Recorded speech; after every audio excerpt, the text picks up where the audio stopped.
Uh-huh. Can we start it? Think that we can. Right. Everybody. What we got to do now? Instagram. Are you there? Can you hear me? Hit that like. Somebody it's chatting people. Chatting people in the house say yes.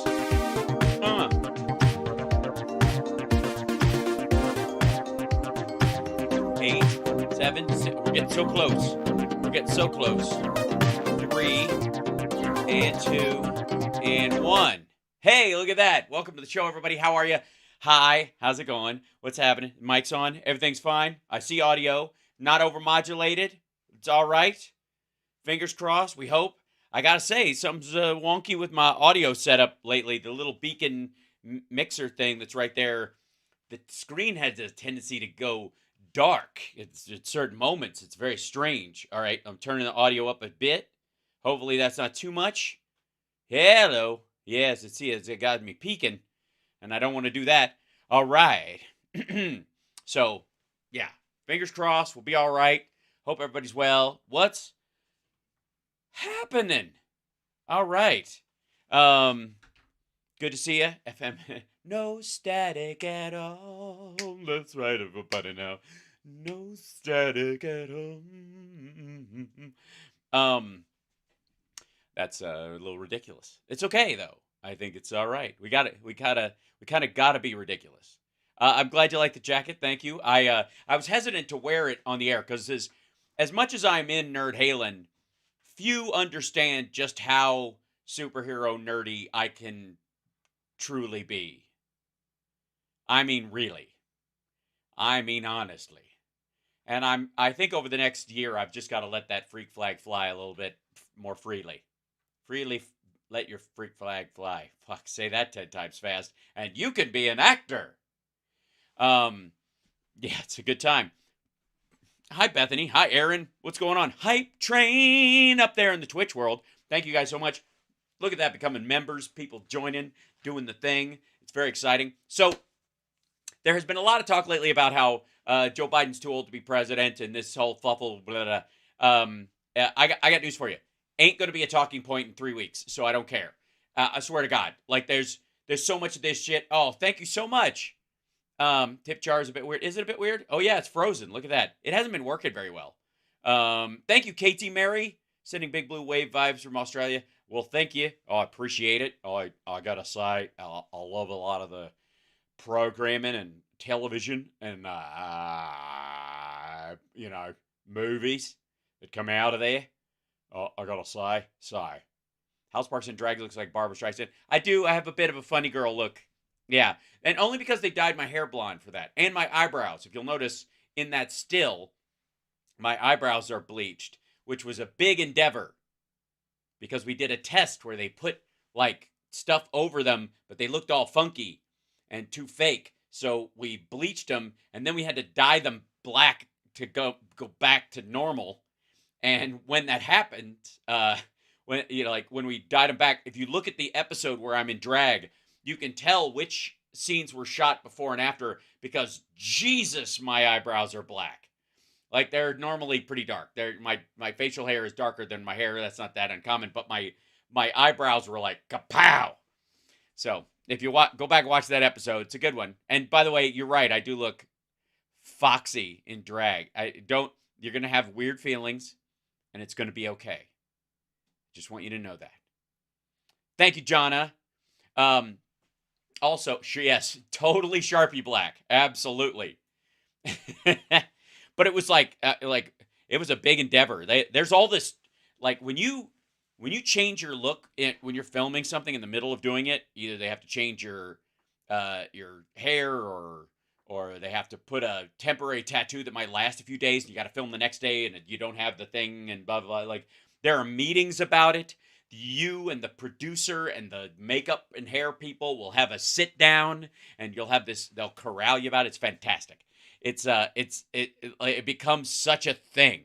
Everything becomes such a thing. And both of my contracts, by the way, had a thing where I couldn't change my hairdo during filming at all. Like, I couldn't cut it shorter. It had to stay looking exactly like it did. Yeah? Yeah. So it like the whole year. And then during summer, I could grow it out as much as I could grow it out, and then they would cut it as soon as I got back. But you couldn't shave your head because it had to, whatever you did to your hair, you had to be able to get the hairdo back that you had when you left at the end of the season. It's a thing. Yeah. They own you, my friend. And I have no complaints because that's cool. Whatever. You need a jacket like Ryan Gosling had in Drive. Oh, do I? Do I need a jacket like Ryan Gosling had in Drive? You think I need one? You think I should get a jacket like Ryan Gosling had in Drive? Think that'd be a good idea? Let me know if you guys think I should pick one up. I might know where I can find one. With this thing.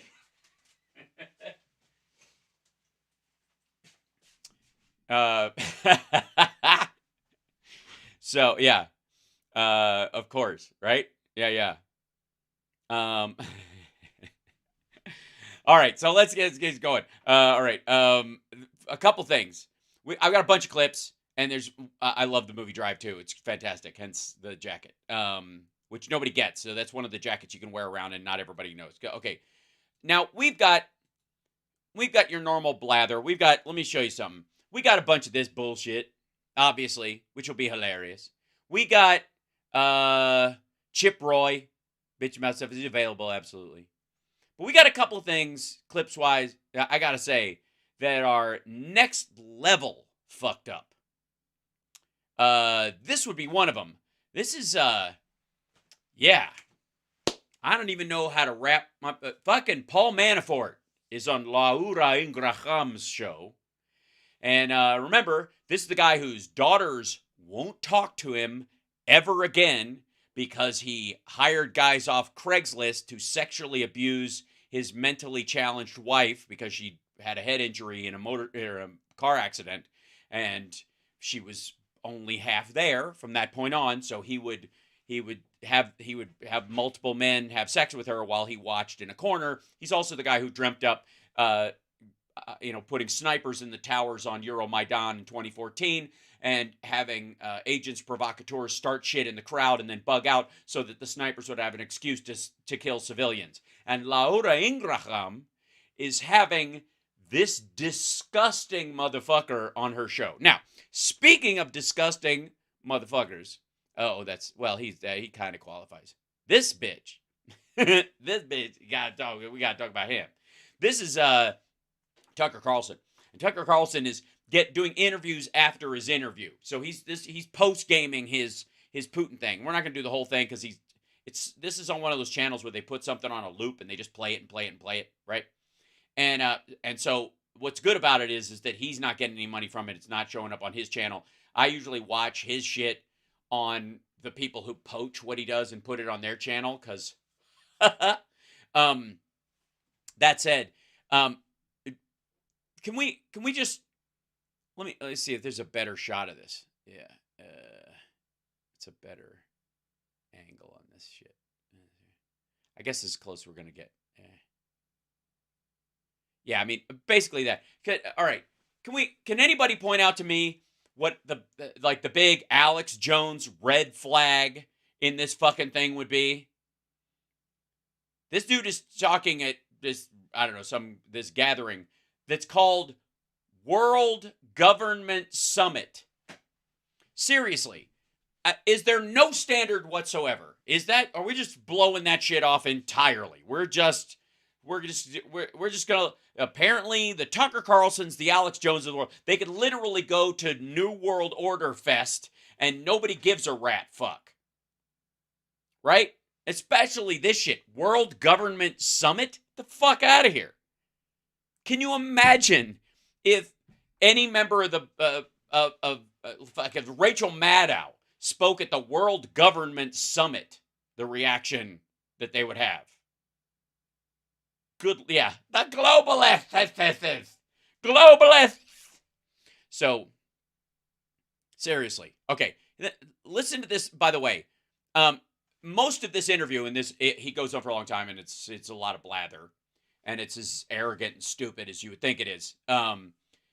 But it seems to me, in watching this and his post-interview conversations that he's had on his own channel, that there is a very distinct cleanup going on of Putin's interview. That Tucker is spending more time going around saying what I think Putin was saying was, as opposed to actually doing it.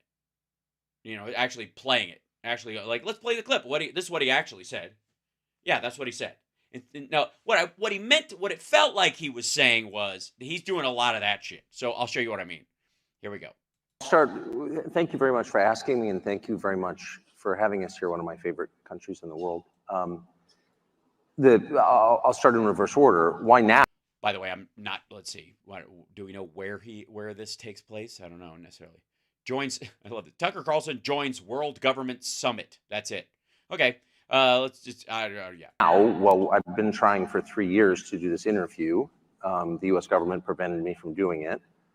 No, they didn't. By spying on my text messages and leaking. No, they didn't. Why would that stop you from doing the interview? Them to the New York Times.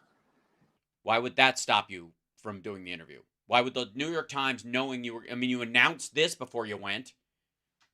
What was the hard part?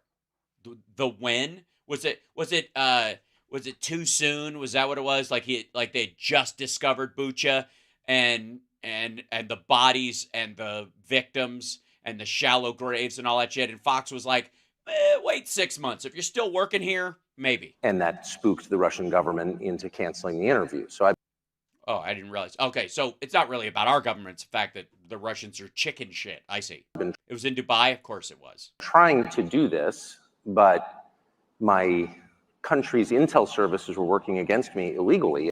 Boo-hoo. First of all, not illegally. You called people they've got a tap on, motherfucker. Of course they've got a tap on those fuckers. They're in the process of waging war on an ally. And that enraged me because I'm... Yes, and we all know what happens when he gets angry. His bow tie starts to spin. An American citizen. I'm 54. I pay my taxes. I obey the law. And there was no expectation in the America that I... By the way, that's like saying they were a law-abiding gun owner until the shooting started. Yeah. I gotta say, one of the things, oddly enough, that is a sign of suspicion sometimes in this country is, like, the dude doesn't even have anything so much as a parking ticket. And like, red flag.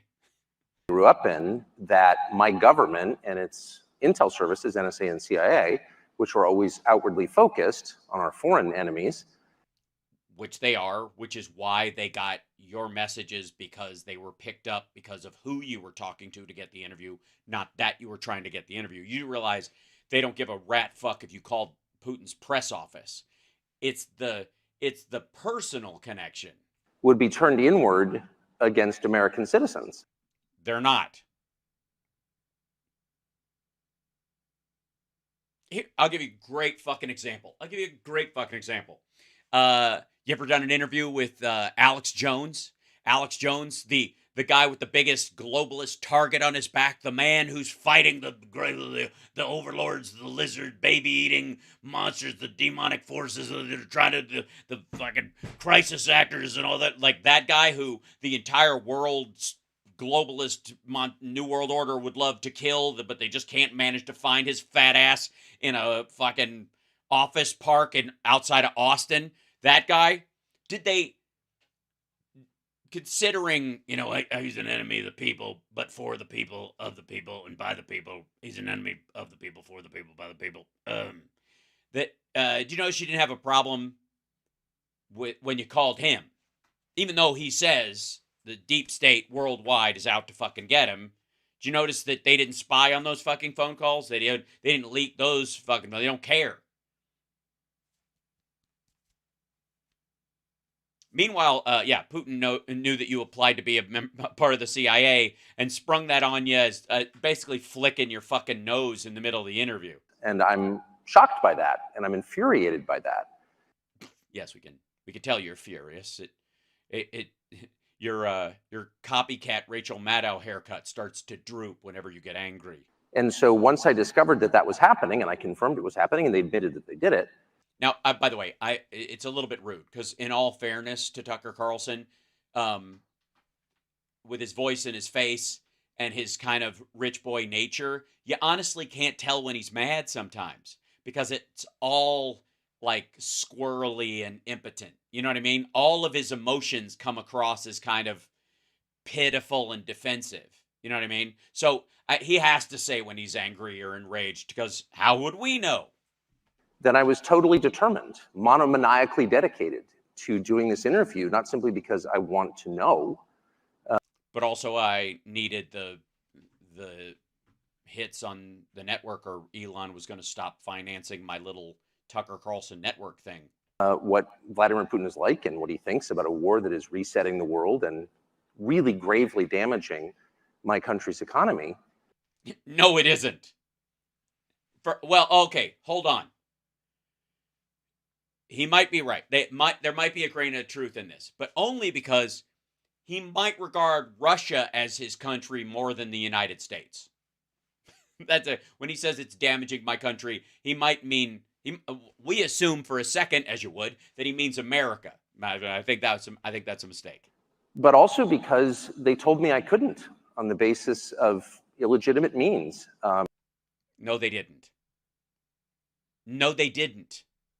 No one told him he couldn't interview Vladimir Putin. No one. A bunch of people told him he shouldn't, and I'm sure people at Fox News were like, why do you want to go over there? They're still digging up the bodies of child rape victims in Bucha.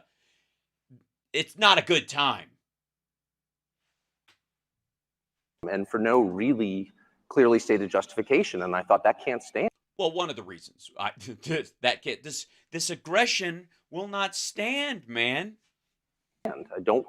My suggestion to you: get a job, sir. I want to live in a free country. I was born in one, and I'm going to do whatever small thing I can do to maintain, the society that.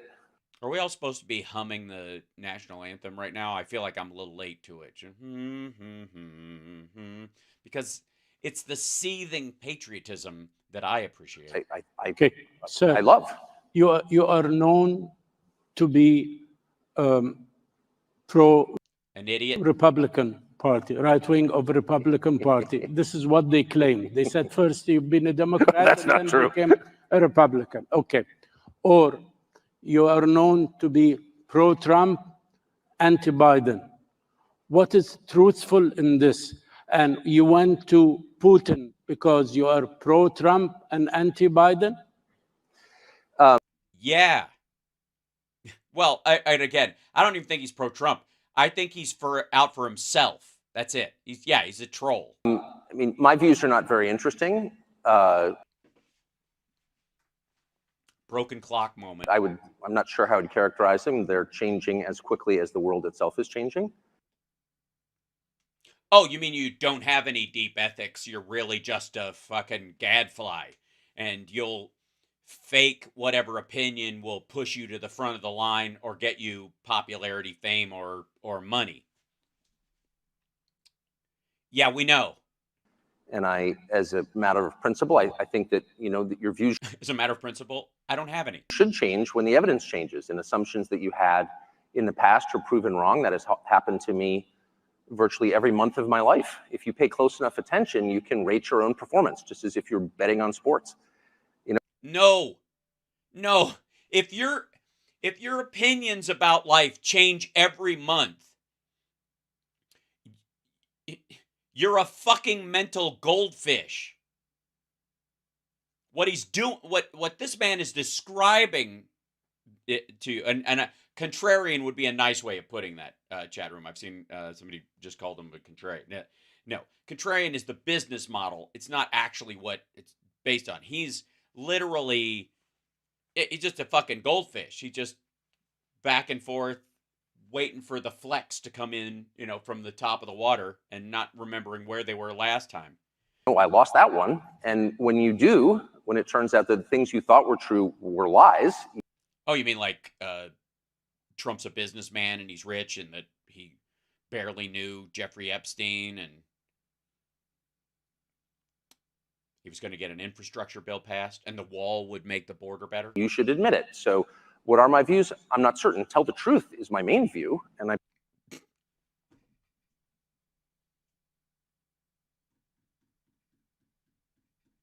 Define truth. Are we going to get a Rudy Giuliani definition right now? plan to do that to the best of my ability. So So poorly. Okay. Trump played no role in this whatsoever. There's obviously an election in my country coming to fruition in November. I have no idea what's going to happen. I think that the current administration is very obviously incompetent, and No, not very obviously, because this asshole, I guarantee this dude has made more money in the last 3 years than he made in the previous 4 during Trump because of the economy. Because he's a trust fund baby with a lot of investments. the president is senile. That's not an attack. Yes, it is. Everyone knows it. No, they don't. It has now been confirmed, I would say, this week No, it wasn't. in the report that you're all familiar with. But and that's very Why would they be all familiar with it? Oh, because that's what this is. The World Government Summit is an anti-democracy summit that's put together by the monarchical, heads of Dubai and Saudi Arabia to try and entrench this idea that managed democracy on a small level is just a way to placate the masses, and it should really be run by the rich people who have a bloodline that makes them holy. sad, but it had sort of nothing to do with the interview. I wanted to interview Putin because look at him. Have you seen him ride a horse with no shirt on? Dear God, man, how do you pass that up? he's the leader of a country that the U.S. government is sort of at war with, though not Sort of. in a declared way. Wait, okay. No, we're not. We're not at war with Russia. They declared war on Ukraine, and they started threatening everybody else in Europe. Sir, you know your president, President Biden, well. Yes, I do. No, he doesn't. You've been working in several media organizations from PBS, CNBC, MSNBC, Fox News, CNN, and Yes, he's been fired from everywhere. you've been covering Yeah, he's the prep school version of Glenn Beck. this field well, and you know the American politicians. And now you've been following Putin, and you did a very lengthy interview with this Yes, that is the best way to describe it. Very lengthy. gentleman. And for sure, to interview them, you did your homework and you did your research. Did you see the fucking thing? Putin did his homework for him. It was a fucking shitty off the rails TEDx about revisionist Russian history. The fuck are you talking about? Did his homework. He showed up with a surprise pop quiz. Comparing the culture, the competence between Vladimir Putin, the guy who has had to put his entire economy on a war footing just to stabilize it, and now is effectively under the thumb of China's failing economic policies because he's cut himself off from the rest of the world to get some transitional land between him and another country that he wants oil and gas from, even though he has plenty of oil and gas in his own country, as part of this kind of megalomaniacal belief that he's going to reform the Russia of old. That guy. And then you're going to compare him to the dude who passed an infrastructure bill in the United States. It's upgraded every major airport in the country, fixing all the bridges, and is going to pull up all the lead pipes in the country over the next 10 years. Those guys, I'm just telling you. Yeah. and Biden. How do you see the two men now running the world? I mean, if this were boxing, the fight would be called by the medic. And I say that as an American, and I don't have another passport. I don't plan to ever leave my country. My family's been there hundreds of years, and I love it. I am a patriotic American. Yes. These are all, by the way, this is him making it rain with bumper stickers. Bullshit. And I grieve when I see that the president is non-compos menace, and that in my country, Of Russia, you mean? And by the way, you guys saw a good portion. I watched the whole thing, the whole interview. You guys have seen a good portion of it. And there's been tons of breakdowns online. Honest to God, like Putin's rambly bullshit I mean, ultimately saying that that Poland is responsible for Hitler's invasion. That in and of itself would be like, okay, either the person I'm talking to is manipulating me on such a criminal level that I personally am responsible for like cranking up my own gullibility just to get through this thing, that he's literally insulting my intelligence in front of everyone who will ever watch this from now throughout perpetuity and here and throughout the universe, or he's fucking bananas. It is considered very rude to say that. And you sort of wonder, how did you get to a place where you have an incompetent president who's driven not simply the standard of living, but life expectancy downward? Get the fuck out of here. COVID drove down life expectancy, and it's an artificial bump. What the fuck are you talking about? The standard of Americans didn't drive off a fucking cliff, you dumbass. What the fuck? This asshole is really gonna go there. You're going to go there. This motherfucker's going to sit in Dubai and say that Joe Biden, in the last 3 years, has driven down the life expectancy in the United States. And by the way, let me tell you exactly where he gets this from. The number is because of COVID. We had more extra deaths because of COVID that, like everybody else did, except magically the Chinese. 1.4 billion people, they only lost 4,000. Hilarious numbers, right? That's absolutely what happened. Meanwhile, though, in the United States, that starts under Trump. Biden fixes it, gets everything back up and running again. We are so much so that people are taking for granted that, yeah, we were always going to get through it. No, we fucking well weren't. Yeah. And no one feels free to say that. That's not a political observation. Yes, it is. It's a statement of fact. No, it is not. Which is provable empirically. No, it isn't. First of all, one of the principles of science I think that you might be familiar with is correlation does not equal causation.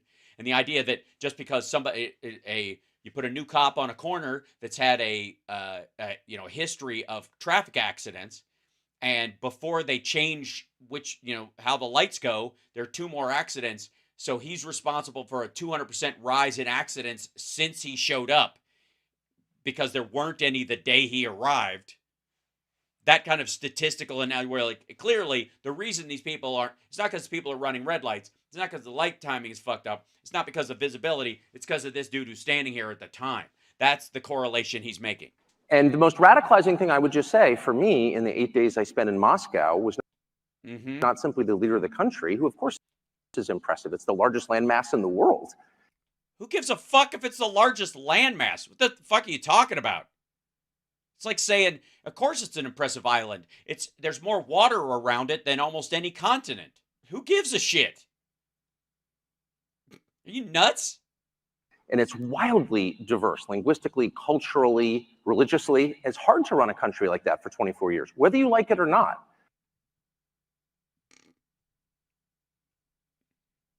You're just over. So you're saying Russia's diversity is their strength. How do you say that in Russian, I wonder? So an incapable person couldn't do that. Well, sure they could. If they don't have to actually run it, if they could just kill their opposition and lock people up and set draconian standards, you don't actually have to be capable of complicated thought when you operate with hammers and crayons. He is very capable, and many of you know him, and you know that. What was radicalizing, very shocking and very disturbing for me was the city of Moscow, where I'd never been, the biggest city in Europe, 13 million people. And it is so much nicer than any city in my country. I had no idea. My father spent a lot of time there in the 80s when he worked for the US government and barely had electricity. Okay. All right. Why does it have electricity? I'll tell you why. Because after the Cold War, Americans rolled in there and straightened the fucking place out. You don't believe me?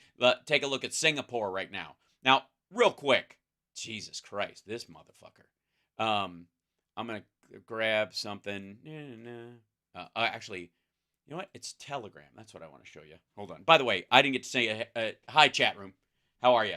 By the way, what do you think are the chances that hold on, let's see if I can show you this. What do you think the chances are that he got a guided tour of the nicest places in Russia? They took him out clubbing. He was there for 8 days, and there wasn't a lot of like walking around checking shit out on the random. What do you think the chances are? Okay. Let's see.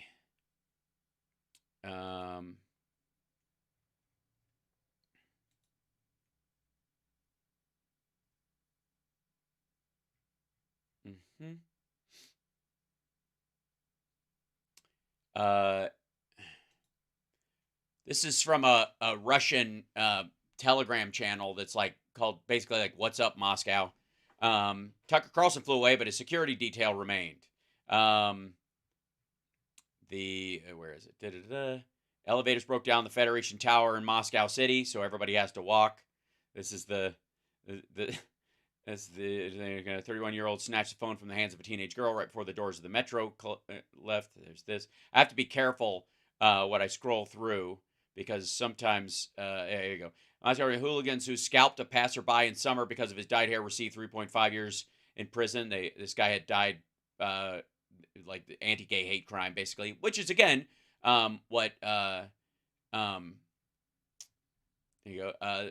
The master was unable to rescue the girl stuck in the peak elevator because she's stuck in the next one. So, okay, so this girl was stuck in an elevator and she was live streaming. Passerby smashed the glass of beta. The man was late for a check-in and was furious he was not allowed on the plane. So this is at the airport there.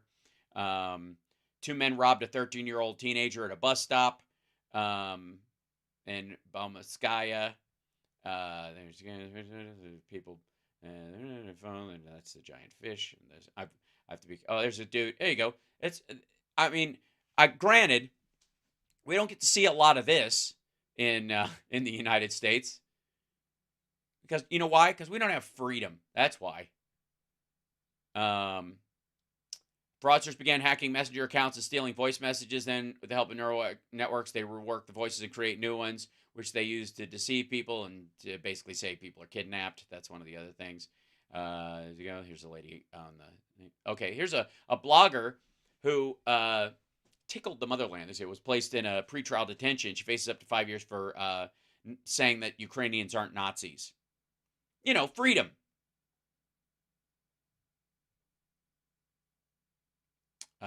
Two ladies would not share a seat in a subway car, so they're fighting over it. There you go. And I have to be careful about some of these. Roof of a 6-story building is on fire in Leningrad Prospect in the airport metro area. The fire has been signed, and there it is. You know, it's I don't know if he saw this from his hotel. You think? You think? I think Tucker got maybe, you know what, he probably just thought it was the glowing lights of the Kremlin, really. These are people trying to sleep with the Chinese New Year decorations on the Ferris wheel outside their window. Pick up your own shovel, and there you go. Let's see it. This one. There's people in the Moscow region, train guards who were drying their clothes, and the handrails were fired because they were drying their wet clothes on the rails on the thing. Oh, Wildberries. This is their Amazon. This is at the Amazon warehouses, basically the equivalent of Amazon warehouses in Moscow.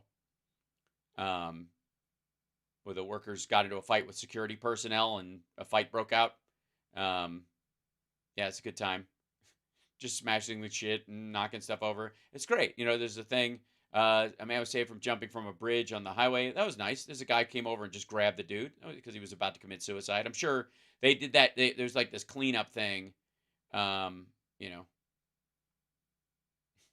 who worries about people handing suitcases at the airport? There's a suitcase handler at the airport on a security camera. There he is. A guy was filmed near the Leso-Parkovaya metro station. Really wanted to swim in the snow. He's buck naked and climbing. Ow, that fence scares me if you're buck naked. Apparently, yeah. So this guy is running naked through the park. I'm sure, yeah.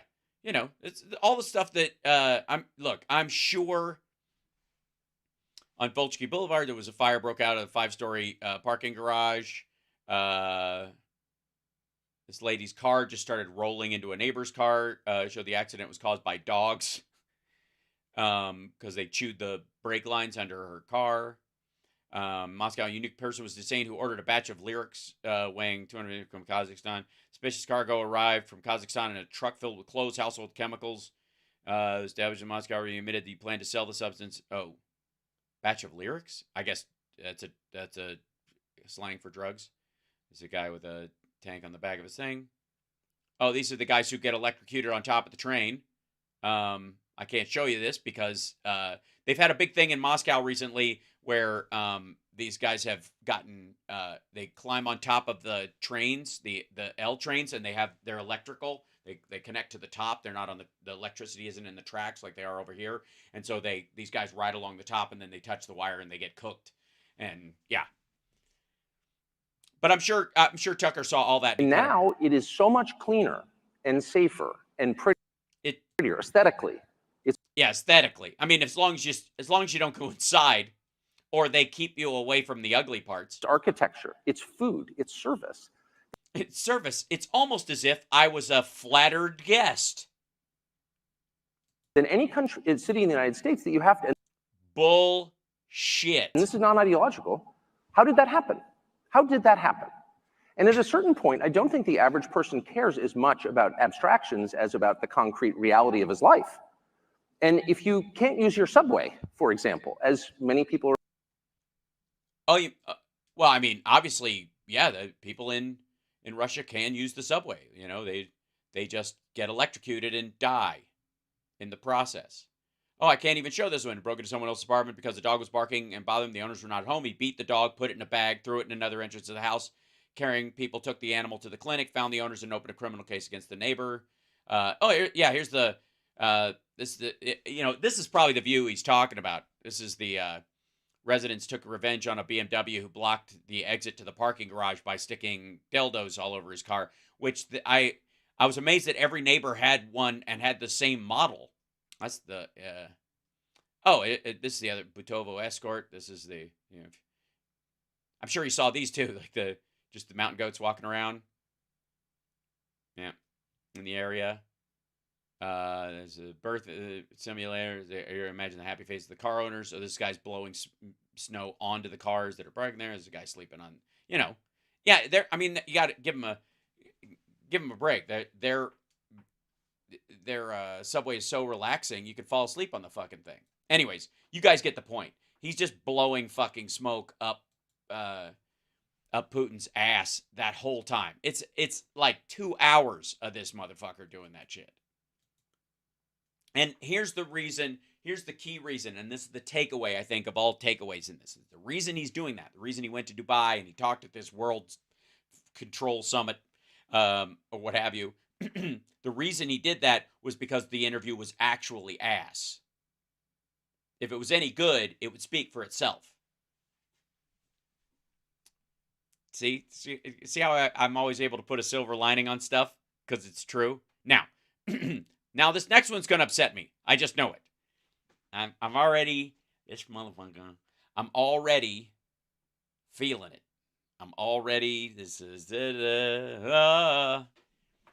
Again, this guy worked, talk about a Russian connection. This motherfucker worked for Trump for free to pay off his debts to the Russians. And she has him on his show? Or is she playing a clip? I haven't watched this, so. Joining us now is Paul Manafort, former. Nope, yep, she brought him on. Paul Manafort, the guy who pimps his mentally disabled wife out to dudes on Craigslist and arranged for snipers to kill protesters in Ukraine as part of the Euromaidan, working for Yanukovych. Trump campaign manager. He helped manage. Well, gratis, by the way. Don't leave that out. He didn't even want to get paid. Ford's 1976 convention battle, which is relevant considering what may be happening down the road. Paul, good to see you tonight. Is it? Is it, Laura? Is it good to see him tonight? Voters may not even get the opportunity to put Biden in for another 4 years, right? Oh, for fuck's sake. Really? We're going with the whole, it's going to be Gavin Newsom or it's going to be Michelle Obama. That's the storyline at Fox. This this is the wishful thinking. I mean, I guess you would have to go there, right? You'd have to go there if your candidate and your party keeps getting dunked on by an 81-year-old man. You'd have to just go after him like, hey, this guy's senile. Why? Because only a old fuck like that could kick my ass so easily. Democrats still do have a chance to dump him at the convention, especially after, the Hur report and his performance since. What would happen if Democrats ended up with this type of contested convention? All right. Yeah, I know. Jon Stewart's leaning into this. John, Booby. Part of why we got Trump was because Jon Stewart decided to tap out at a really weird point. And then all of a sudden, he's tapping back in to give this kind of like both sides mockery in the middle of it. It's a little fucked up, John. It's a little fucked up.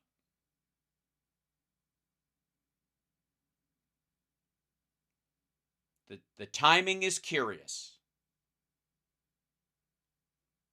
Because I genuinely think that if John had stayed on in 2016 through it and just continued to do the show as he was doing it, he would have chewed a hole in Trump, but he decided to just walk away at a weird moment. Very weird time. You know what I mean? It's the opposite of RBG. And now when he comes back, they're launching him right into this, and the whole thing is like, well, both sides got old guys, and they're both, oh my gosh, and sketchy, some sketchy shit. Yeah. The timing is very odd. Didn't like it. And I met John when he had first gotten the Daily Show, and he was like, "This is a cush gig. I don't really give a shit. They play these segments. I work about 12 minutes a show. I put my feet up while they play the segments, and then off I go." And then it turned into a thing. Yeah. Yeah, I gotta say, I saw the report that he did, and I side-eyed the whole time. I was like, "Really? That's where you want to go with this? You're gonna both sides, like one guy fumfering on a word or switching the name of a country while talking about multiple borders and dealing with multiple border issues in a press conference, and another guy who's saying not only will we not defend NATO countries, but I would encourage Russia to kill everybody there, and that's the same thing." What am I saying? I'm saying it's dickish. I think it's curious. I don't have any, I couldn't say, by the way, because I think he genuinely cared about the PACT Act, but it's curious that even he doesn't seem to be aware right now that the PACT Act passed because Biden was there and would sign it. And Trump's party, with or without him, ran against it. That all the wailing and gnashing of teeth and the difficulty about passing the PACT Act that John cared so much about was totally supported by the Democrats and totally denied by the majority of the Republicans. That doesn't matter though, because it's all just like, well, comedy's comedy. I don't know. Jon Stewart is still salty about the Israel-Hamas situation. I haven't seen his take on it, so I can't. I will look it up, but I find this funky. It's pronounced Moscow as in cafe au lait. Oh, Moscow, Moskva, right? We follow the Moskva down to Gonky Park. Yeah. So, anyways, this is a fucking stupid talking point, and I never need to hear another word come out of fucking Paul Manafort's mouth ever again. And I think the essence of this clip is, fuck you, Laura Ingraham, for having this dude on who is the marriage rape version of Jeffrey Epstein. This guy is a fucking scumbag. I don't care what his position was in the Trump organization or the campaign or any of that shit. There were hundreds of people involved in that process. There were dozens of people involved in his cabinet. You have most of them on fucking speed dial. The idea that you would even go near this motherfucker says either you fought for it, which is fucking crazy, or your producers fought for it, which is also fucking crazy, or Fox is still somehow playing footsie with this motherfucker and helping him. Like, she's now the rehab person for him.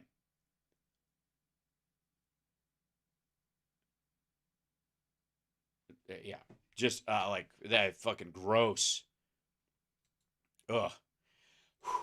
It's good. I had to tap out on that one because I was not like the dude is so fucking disgusting. And like I you know how I often on the show I'll go and I'll find an article and show you what I'm talking about and that kind of stuff. But honestly, it turns my stomach. I have no interest. If you need to find that stuff out there, look up Manafort's daughter's text messages. What happened to his wife? She was in a car accident and she was left mentally disabled by it. And so he would hire dudes off of Craigslist and shit to have sex with her, and she hated it and she found it debasing, and her daughters complained about it and they don't talk to him anymore because of it. It's horrifying. Like, it's just, he's so gross. Like, it used to, Jesus Christ, it used to be a thing where something like that would just be like, holy shit, you hired that guy? No, there's no fucking way you can be president, right? That just your association with that kind of a person would disqualify you. I honestly think part of it is there's like a meter. There's like a window of horrifyingly disgusting, but not so gross you can't talk about it on television. That's the sweet spot for where somebody can be disqualified based on their actions. If it's below that point where it's just like, it sounds terrible, but we can talk about it, and the standard about what we talk about has gotten higher and higher and higher over time thanks to true crime and Donald Trump, essentially, that there's so much more you can say that's inside the window of what we'll put up with. And then there's this little window of like, okay, that's over the line. And then there's something past that, which is just so darkly fucked up and grotesque that most people don't even know about it. They know that he was, he worked with Trump for free to pay off his debts to the Russians and that kind of stuff. But the rest of that, story, somehow it skated behind the scenes. I think largely because on television, imagine any newscaster that you know of just bringing up that fucking conversation. Right? Have John on your show? Oh, I'd love to. I don't think he'd do it. He's a busy guy. My little show with my 65,000 subscribers, but my same watch time as stations with 1 million subscribers. I know, that's weird, but it's true. Eventually. How what? Somebody was saying, BDD said he'd come on.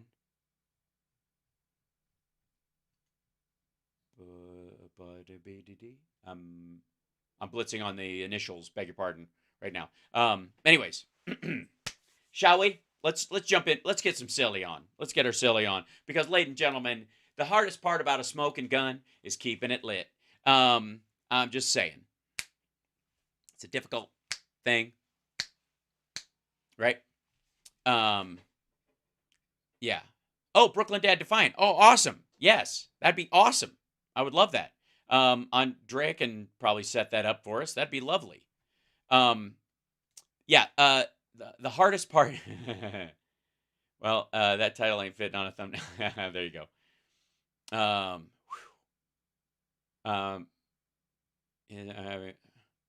Oh gosh. Okay. Thank you, Andrea. So, needless to say, this dickhead is on Bartiromo's show. Because that's the only place he can still go where people aren't like, hey, this motherfucker. And I guess she's just all in on selling the shit. But Republicans have exposed a lot of smoking guns in the Biden business probe. Yeah, no, they haven't. Not a fucking one. And on the East Coast, time for the hot topic of the hour. Happening on Capitol Hill today, former Hunter Biden business partner. Boring. When did the 10% for the big guy thing happen? After Biden was no longer in office. When did this asshole work with Hunter Biden? After Biden was no longer in office. When did he meet him and interact with him? The one time, the whatever 8-month window where he was no longer in office and he wasn't actually running for office after that point. So, yeah, yeah. Partner Tony Bobulinski will give a closed-door testimony in front of the House Oversight and Judiciary Committees. We already know what he's going to say. This is part of the impeachment inquiry into President Biden. Bobulinski worked with Hunter Biden to create the joint venture Sinohawk Holdings with Chinese energy company CEFC. Yeah, we know. He's the guy who brought the deal. The deal that never happened. The deal that ended up being smoke. He's the guy who brought up the 10% for the big guy. He's the guy who was always pushing it in this direction. It fell apart. He got fired. Nobody wanted to work with him anymore because he was a bullshit artist. He claims he met with Joe Biden in 2017. Wait a minute.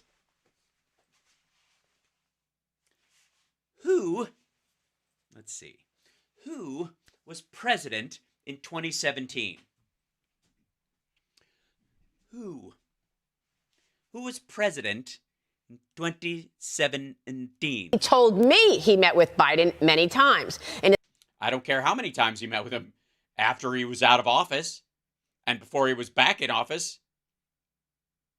Who gives a shit? a statement to Fox News Digital back in December, Bobulinski demanded President Biden stop lying. This is, in fact, what he told me directly. He said to me, stop lying about the meeting. Call on him to correct the record. James Biden is set to appear for depositions next week, and Hunter Biden is expected on February. Yeah, nobody gives a fuck, dude. This asshole, and again, this is one of those situations where this asshole was trying to, like, sell access that he thought he was going to have that he didn't actually have. So everywhere he goes, Tony Bobulinski is telling people, I got the inside scoop. I'm working with Hunter Biden. His dad's the former vice president. We got connections all through the Middle East and all this kind of stuff or whatever. Put your money with me and I'm the dude. And ultimately it turned out to be bullshit. He was a bullshit artist. And he bullshitted it like he made himself bigger than he was and all this other stuff. And then they stopped working with him and he didn't have any of those connections. And now when he goes around to people, everybody who used to work with him is like, oh yeah, you're the dude with the Mr. Connections over here. Well, yeah. Hey, it's Tony Connections Bobulinski, everybody. Hey, got any connections with the valet? Get my car brought up faster? That's what he's pissed about. 28th. Todd, we'll see what we get from these depositions, but of course the Oversight Committee has already exposed money in the millions that the Biden family has taken in from China. And as you know, when you... All right, so Bobulinski and Archer, I guess, took in more than that, and also they didn't. Well, never mind. We've discussed this. You've spoken with people working this case, let's call it. Case. That's adorable. Arlingi Chi. Oh, yeah, like, is that the year? Arling Yi. They all point to Tony Bobulinski as the linchpin. And why is that? Because the linchpin, their whole argument happened in 2017/18? Is because when you look at all the players involved in the Hunter Biden/Joe Biden scandal, scandal? What's the scandal? I think the scandal might be that this guy, Tony Bobulinski, was selling access he didn't actually have. That might. Democrats do have some wiggle room, albeit limited, to question certain people's credibility and put them on the stand, quote unquote, as witnesses. Tony Bobulinski, you can't do that. Sure you can. Here is somebody who has said repeatedly, I am doing what's in the best interests of my country.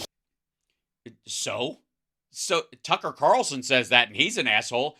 Your network, the network you're on, fucking fired him. He is not compromised. He's almost like those two IRS whistleblowers. No, he isn't.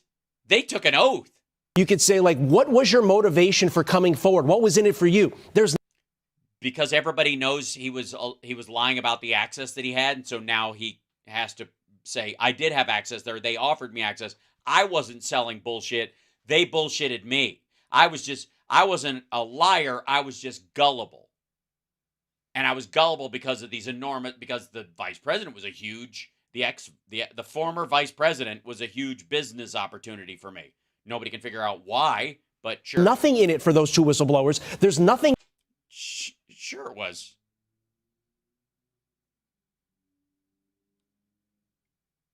They were Trumpies. In it for Tony Bobulinski. Only the truth. And that's what. Yeah, that's what Tony Bobulinski's always been after in his whole life. That's why he started the arrangement of the Chinese deal to buy an American gas refinery. Makes Tony so dangerous to the Democrats. Well, I mean, you're adorable. This weekend, somebody suggested to me that Tony Bobulinski has more recordings.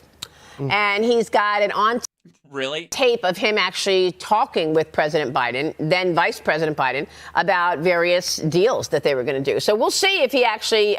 Yeah, we'll see. I'm sure he's got them. You know what? I'm sure he's just been waiting for the right time, Maria. He's just been waiting for, like, he just forgot he had these discussions from the year after Biden left office. Sorry, I started to smell almonds. Talks about further recordings that he has that this person said he has been saving for a rainy day, Kelly. I'm just saying it has rained a couple of times in the last 3 years. For a rainy day. Well, we're certainly having one today in New York. So, listen, I'm very curious to read. Way to bring it home. Way to lock it up. Yeah, it's good. Biden alias emails, Ukraine trips, and Hunter's business partner. Yeah, that's not a thing. Mystery person, and back and here and back and we're walking and we're stepping back and we're forward. Now we're cha-chaing. Okay, I'm serious. The transcript from this interview, because we have heard from associates of Hunter Biden, and there hasn't been that smoking gun. Yeah, that's that excellent point. There really hasn't been. Okay, so maybe this is the linchpin. Hold on. What do you mean there hasn't been that smoking gun? There hasn't been the smoking gun that ties President Biden. She means when she says there hasn't been a smoking gun, it really the video's that loud? Sorry. Hey, check. Is my mic low, and is that the thing? Hold on. Sorry about that. Okay. To receiving money. There hasn't been that direct tie. Well, there were emails that President Biden had about 50 emails around the time he traveled to Ukraine with Eric Schwerin, who is Hunter Biden's partner. So why would the president have direct emails with the money guy of Hunter Biden's business and then say, because his son was an addict and the guy was helping him get his life back in order? He has no knowledge of anything. Because he used to be the president's financial advisor, and he said, can you help my son out? Because he worked for his dad before he worked for the son, because they were trying to make sure, because he's got grandkids, that he could actually feed them. And so that could be a thanks, Carl. Smoking gun. Another one is all these emails that say 10% for the big guy. Then there's the witness testimony. You mean the ones that Bobulinski wrote? There's that as well. Yeah, these aren't smoking guns. None of this. That's the point she was trying to make, is that in looking for smoking guns, there have been no smoking guns. That would be the thing. $20 million in payments from foreign sources. So I have a problem with you saying there's no smoking gun, because I think the Republicans have exposed a lot of smoking guns. I think that's fair to point those things out. But when you say the big guy, right, we can all go, okay, wink, wink. I know who the big guy is. Yeah, but the interesting thing is this is May 13th, 2017. And that's a holiday in my family. I don't know about you guys, but that is National Who Gives a Fuck Day. because it's 2017. Who gives a fuck? But when you say the big guy, right, we can all go, okay, wink, wink, I know who the big guy is. But the 2017 date is the hard part. But I think Hunter Biden, I have to give him credit, has been very careful about not saying my dad, the president. And so that's where I say there's no smoking gun, because I think it's going to take a lot to get voters and for this impeachment process to fully go through and to really hang. Todd, you reported something on your show earlier today, and you showed a text from James Gilliar to Tony Bobulinski, I believe it was. Correct. And James Gilliar said something like, what? Don't discuss. Exactly. They don't want you to discuss this. They don't want it to get out there. And when you know what Bobulinski said? Let's be clear what the text said. The text said something, don't. Hang on. When is the text from? Also, fix your fucking mind. Discuss Joe's involvement. Right. And I believe because he doesn't have any, and it will be fraud. underlying premise of that was like, they don't want that to get out. Well, then how do you sell influence if you can't bring up the involvement of the person that supposedly you're selling the influence of? How do you sell a deal? Fuck me. How do you sell a deal and go, we got the inside scoop. We got a guy who's he's our business partner, if you know what I'm saying, over here. All right. And in the process of I don't want to say who, but I think we all know who it isn't. With the process of elimination being what it is. Tony Bobulinski said they shouldn't want that to get out. And it underscores. What the fuck is this? I'm dead serious. Really? Oh, the video clip is loud still? I turned it down. Sorry. I'll turn it down even further. The whole thing. I don't want to have beat up on Kelly Day. I will just say there are a lot of people in prison for a lot less. Bullshit. When they didn't have quote unquote smoking gun evidence. Nonsense. When you put all of the evidence together. No. And by the way, none of these people who are, through some pile of circumstantial evidence got them in jail or whatever. None of them are there for financial crimes. Financial crimes, very distinctly, honest to God, they kind of need a smoking gun. They kind of need a check. They kind of need a payment that's directly under the table or some Menendez gold bars or shit like that. Again, there are people in prison. There are people. No, they're not. Who are convicted for. Name one, motherfucker. Name one.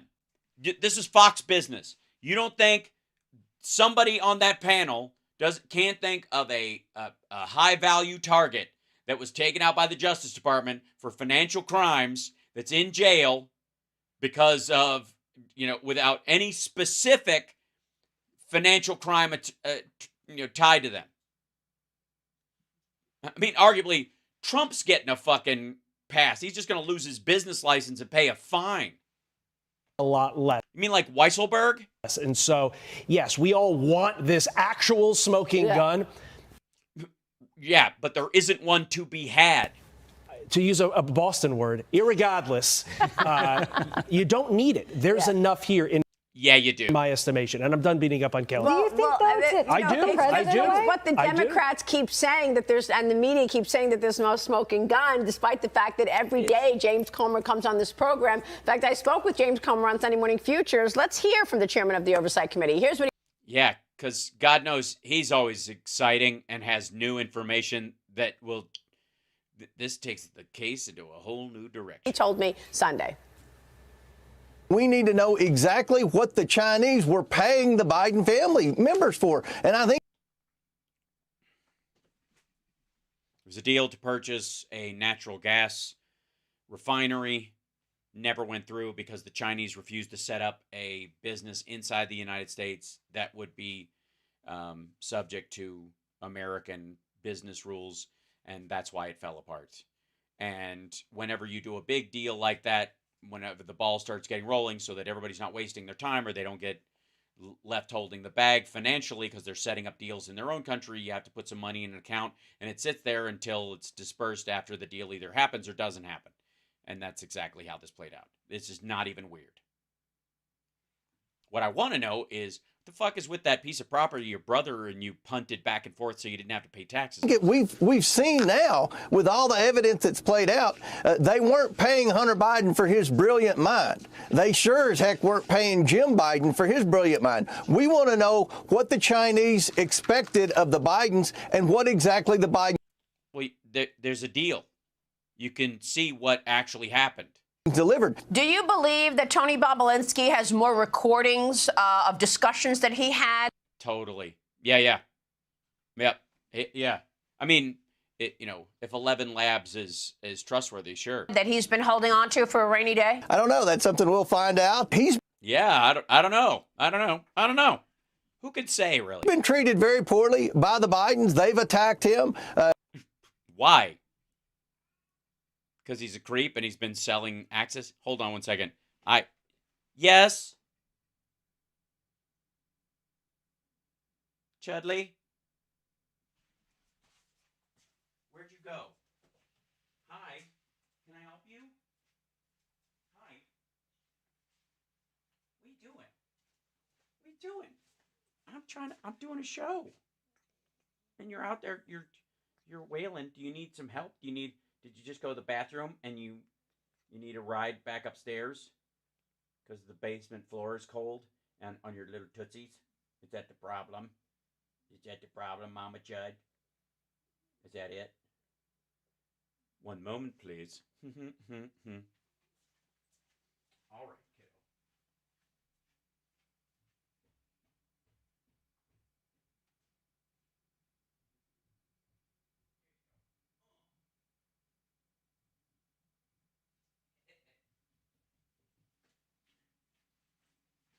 There we go. She came in and she was walking around my feet, and then I was like, where'd she go? And then I could just hear her meowing, and I'm like, oh, okay, she wants a ride back upstairs. It's the thing about doing a show from your mom's basement. It's rough. It's just rough. You know what I mean? Oh, sorry, I got it. You can interview Tony Bobulinski and you get a picture of what those of us on the Oversight Committee have been through. We have been obstructed. We have been harassed. We have been intimidated. Boo fuckity who? By the way, Rob Walker, another partner in the Hunter Biden companies, told investigators that Joe Biden attended a meeting where he, Hunter Biden, and their other business partners, the chairman of CEFC, were having lunch. Walker says he did not know the exact date, but said it was probably in 2017 and that he... Jesus Christ. Oh, my God.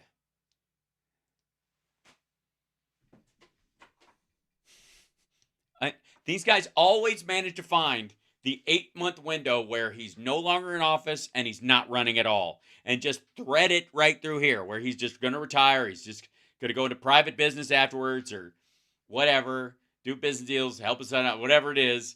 This fucking big. Jesus Christ. He came by his son's lunch and said hi to everybody when he no longer had any legal limits on why and how he could do that? What the fuck? Was certain Joe Biden was out of the office as VP at the time.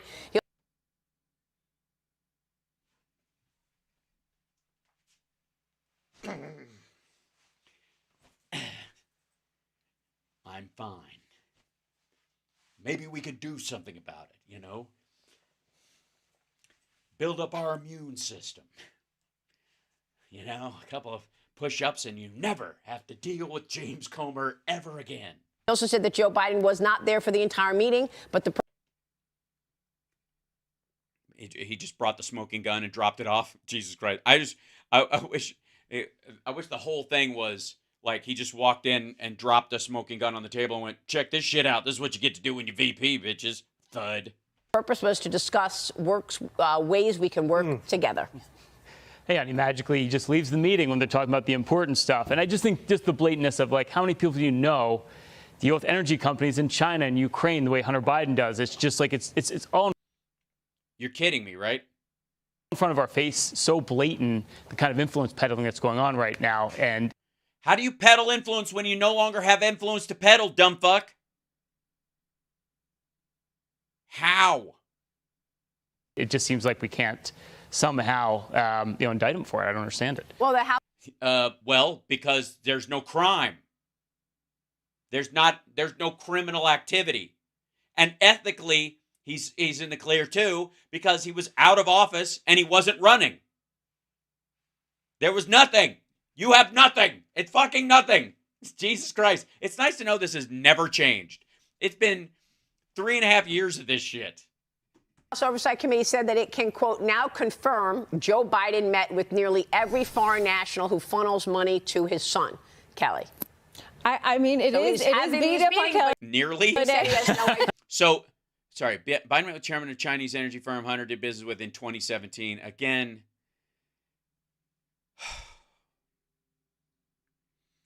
Trump got $5.8 million from China while he was in office. He got $15 million in cash out of his fucking bank account that had never had $700,000 in his fucking Chinese bank account. Are you out of your fucking mind? The Chinese bank ran their business out of Trump Tower. The Russian mob ran a human trafficking and drug smuggling ring out of Trump Tower. What the fuck is wrong with you? No, and I hear you. Yeah. I think just journalist capital J here.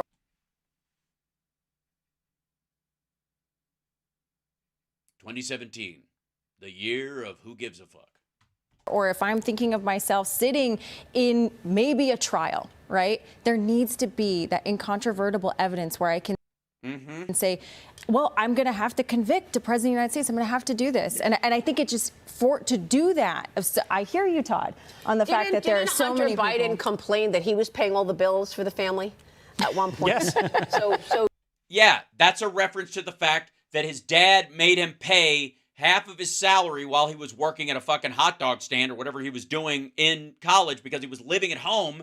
You have to pay rent. You're now an adult. You live in home and you're going to school. This is how we run things in this family. You got to pay rent. You got to contribute to the fucking house. Joe Biden was not a rich member of Congress.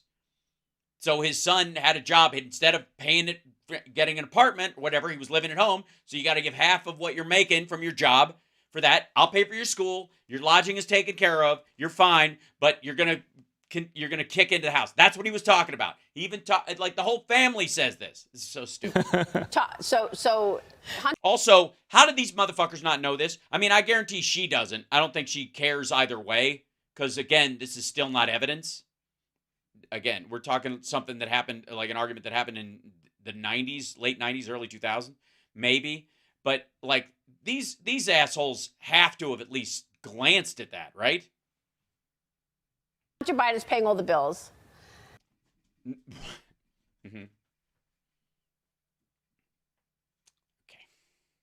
And he's getting the money. Why is he, if he's paying all the bills, why does he have to pay his father back for the truck payments?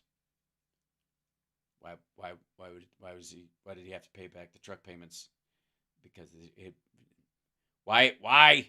And he's paying like construction bills for his father. That just magically happens. I pay all my father's bills. Can I just make one final point? Because I know we got to go, Maria. I think it's really interesting about these extra tapes. And it shows that Tony Bobulinski is playing chess when everybody else is playing checkers. It shows how dangerous he is to this Democrat narrative. All right. Yeah.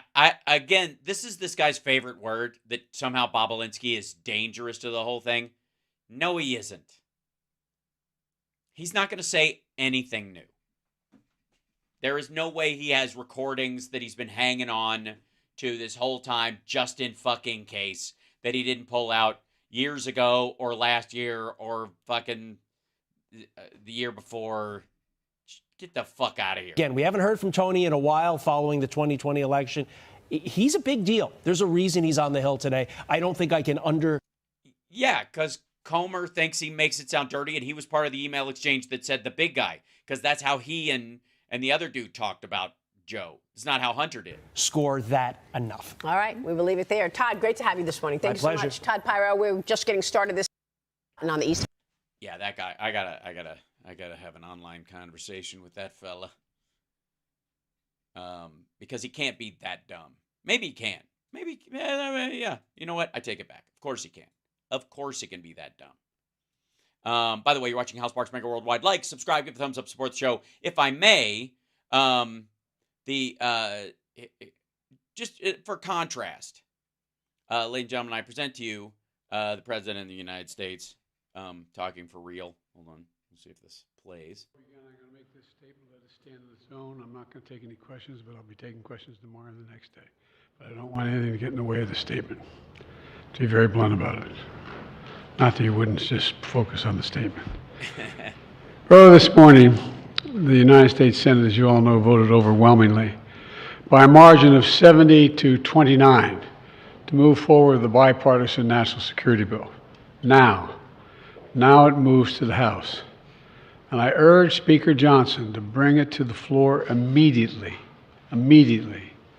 There's no question that if the Senate bill was put on the floor in the House of Representatives, it would pass. It would pass. Yeah. By the way, this is the framing that also needs to be put on the border bill. And the Speaker knows that. So I call on the Speaker to let the full House speak its mind and not allow a minority of most extreme voices in the House to block this bill even from being voted on. Oh, and by the way, by most extreme, he means fucking stupid. Even from being voted on. This is a critical act for the House to move. It needs to move. The bill provides urgent funding for Ukraine so it can keep defending itself against Putin's vicious onslaught. We've all seen the terrible stories in recent weeks.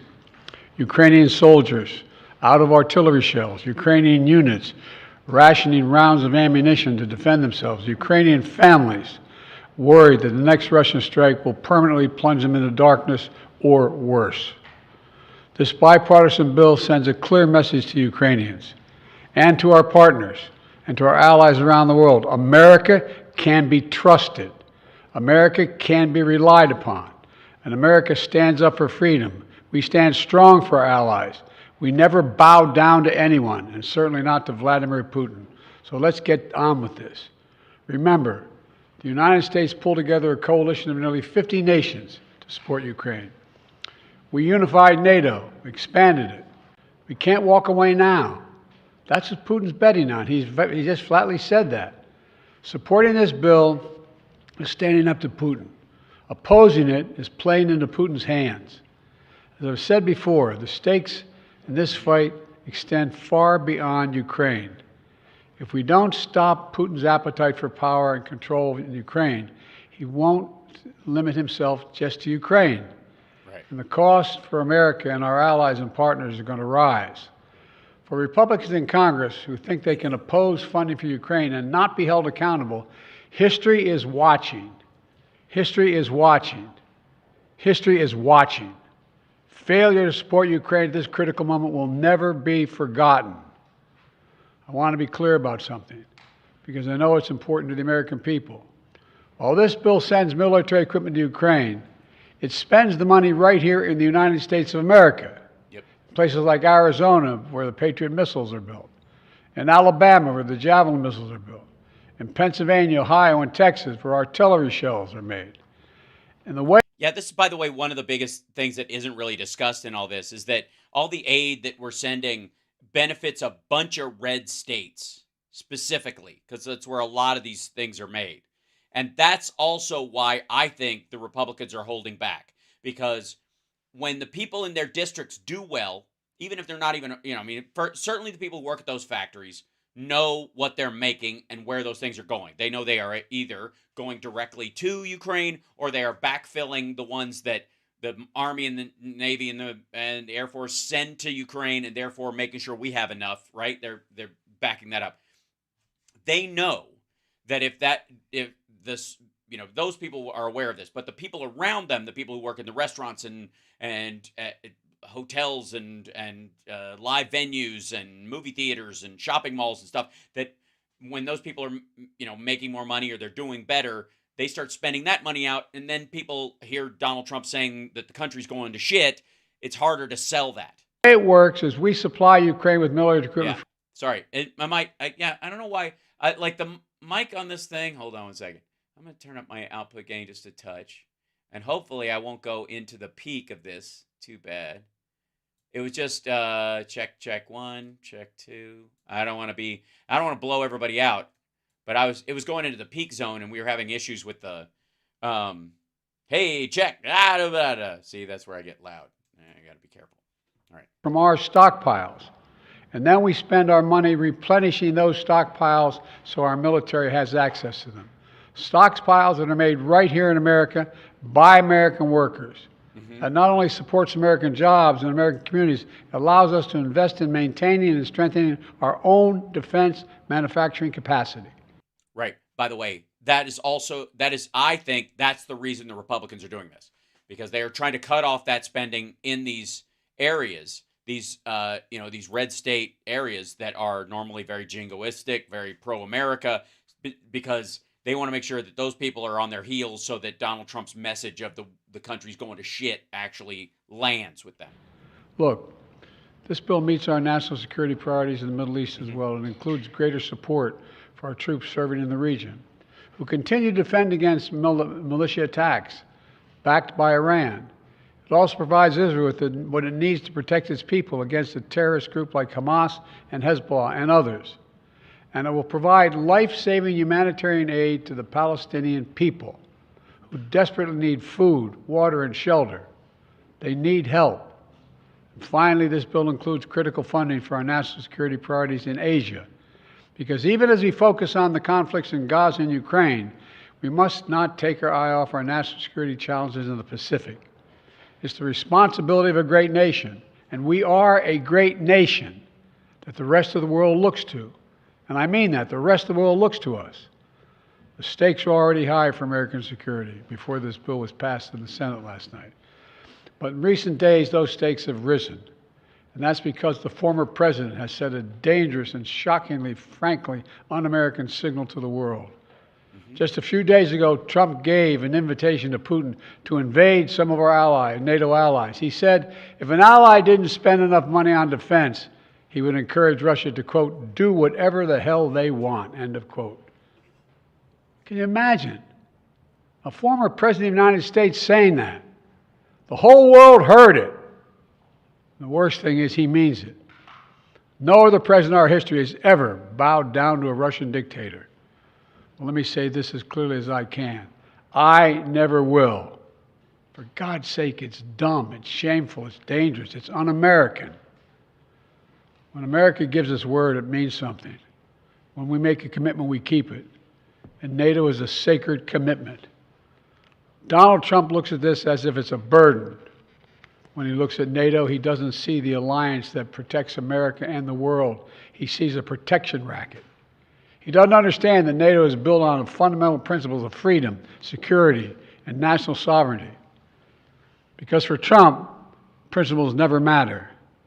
Everything is transactional. He doesn't understand that the sacred commitment we've given works for us as well. In fact, I would remind Trump and all those who would walk away from NATO, Article 5 has only been invoked once, just once in our NATO history, and it was done to stand with America after we were attacked on 9/11. We should never forget it. You know, our adversaries have long sought to create cracks in the alliance. The greatest hope of all those who wish America harm is for NATO to fall apart. And you can be sure that they all cheered when they heard Donald Trump and heard what he said. I know this, I will not walk away. I can't imagine any other president walking away. For as long as I'm president, if Putin attacks a NATO ally, the United States will defend every inch of NATO territory. Let me close with this. You've heard me say this before. Our nation stands at an inflection point in history, where the decisions we make now are going to determine the course of our future for decades to come. This is one of those moments. And I say to the House members, House Republicans, you got to decide. Are you going to stand up for freedom? Or are you going to side with terror and tyranny? You're going to stand with Ukraine? You're going to stand with Putin? Will we stand with America or with Trump? Republicans and Democrats in the Senate came together to send a message of unity to the world. It's time for the House Republicans to do the same thing, to pass this bill immediately, to stand for decency, stand for democracy, to stand up to a so-called leader hell-bent on weakening American security. And I mean it sincerely. History is watching. History is watching. In moments like this, we have to remember who we are. We're the United States of America. The world is looking to us. There's nothing beyond our capacity when we act together. In this case, acting together includes acting with our NATO allies. God bless you all. May God protect our speakers. And I promise I'll come back and answer questions later. Thank you. When Trump said that, sir, what did Putin hear? What's plan B if the speaker does? It's like, and may God protect our speaker. Well, that was fascinating. Like he's throwing a little bit of God love that direction. Sir, the hostages.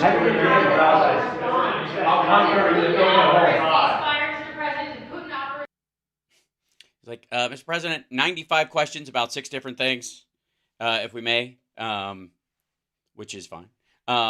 Anyway, so that was Biden's. He goes, after they vote on it, then I'll come back and he goes, I don't want questions to step on the statement. So there he goes. And you're going to see more of that, by the way, because especially after his flub in going back for the other question, like they literally are going to go, nope, okay, we're going to tighten the shit out of this thing through the election. It's going to be very managed. Just look for it. Because he's always been a gaffe, heavy president and a gaffe heavy vice president and a congressman and a senator. So they know that, and they're like, well, we'll deal with it. While Trump could be a sweaty fucking fall apart mess, we'll manage what we're doing. It's just how it's going to work out. Meanwhile, let's see if we got, meanwhile, this is the Republican take on things. This is, for those of you that don't know, this is Vanilla Chip Roy, I guess. He's on the Faulkner Focus. It's difficult. I don't know why they would title it that, but whatever. Mayorkas has been impeached. Doesn't matter. It's not going to go anywhere in the Senate. Again, like, they just waited till, Al Green couldn't come back from the hospital. I don't care. They waited till there wasn't a quorum. Who cares? They couldn't even do it through a legit full meeting of the body.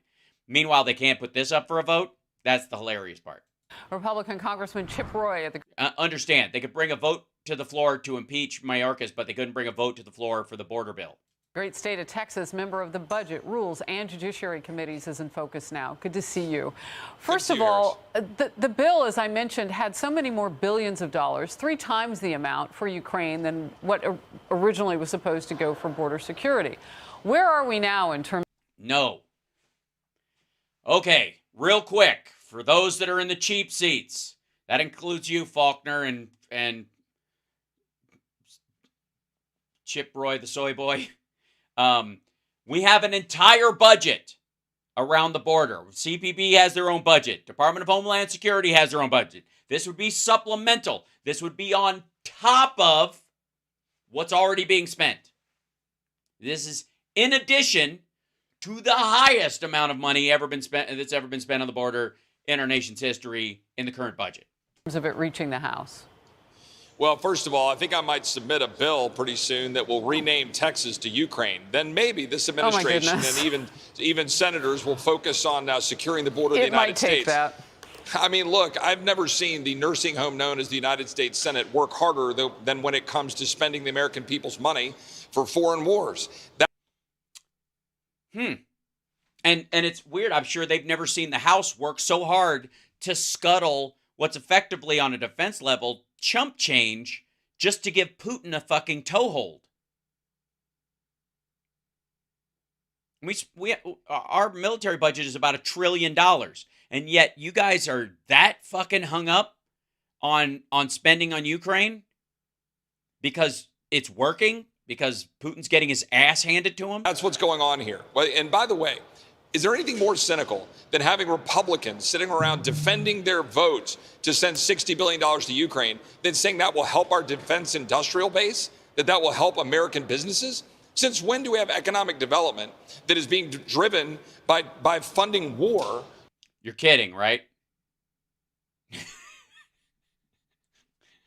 Really? Really? Somebody want to tell him? Does he want to talk to anybody from Halliburton? Should we get someone from Halliburton on the phone? For anybody? Anybody? overseas. That's what's happening in the U.S. Senate. Because anybody that's sane and sees what's happening at our southern border would know that you cannot fund foreign wars while our border is wide open and exposed to criminals and lawlessness and terrorists. Well, apparently you can, because you guys had you could have voted for all of it and you were afraid it would pass, so you didn't. Right? I mean, what's the fucking problem, right?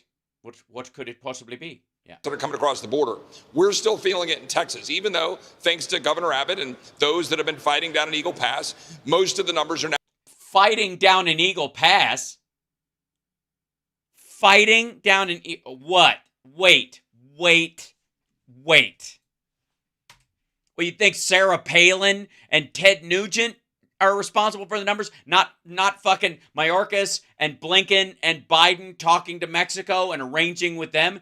That's telling them basically, hey guys, congratulations, you're our number one trading partner right now. You know what's going to fuck that up and throw that to Canada and make them the through port for most of the shit that comes into the country? You fucking around with the border and the cartels controlling this. If you don't get that shit together, we can't trust what's coming through. If you're killing people by sending fentanyl over, we can't use you as our main docking and shipping area, and that's going to knock off your industrial base. So maybe get your shit together. And that's what they did. Hold on. This motherfucker. Even though, thanks to Governor Abbott and those that have been fighting down in Eagle Pass. No one's been fighting down in Eagle Pass. What the ever-loving fuck are you talking about? Most of the numbers are now heading to Arizona and California. But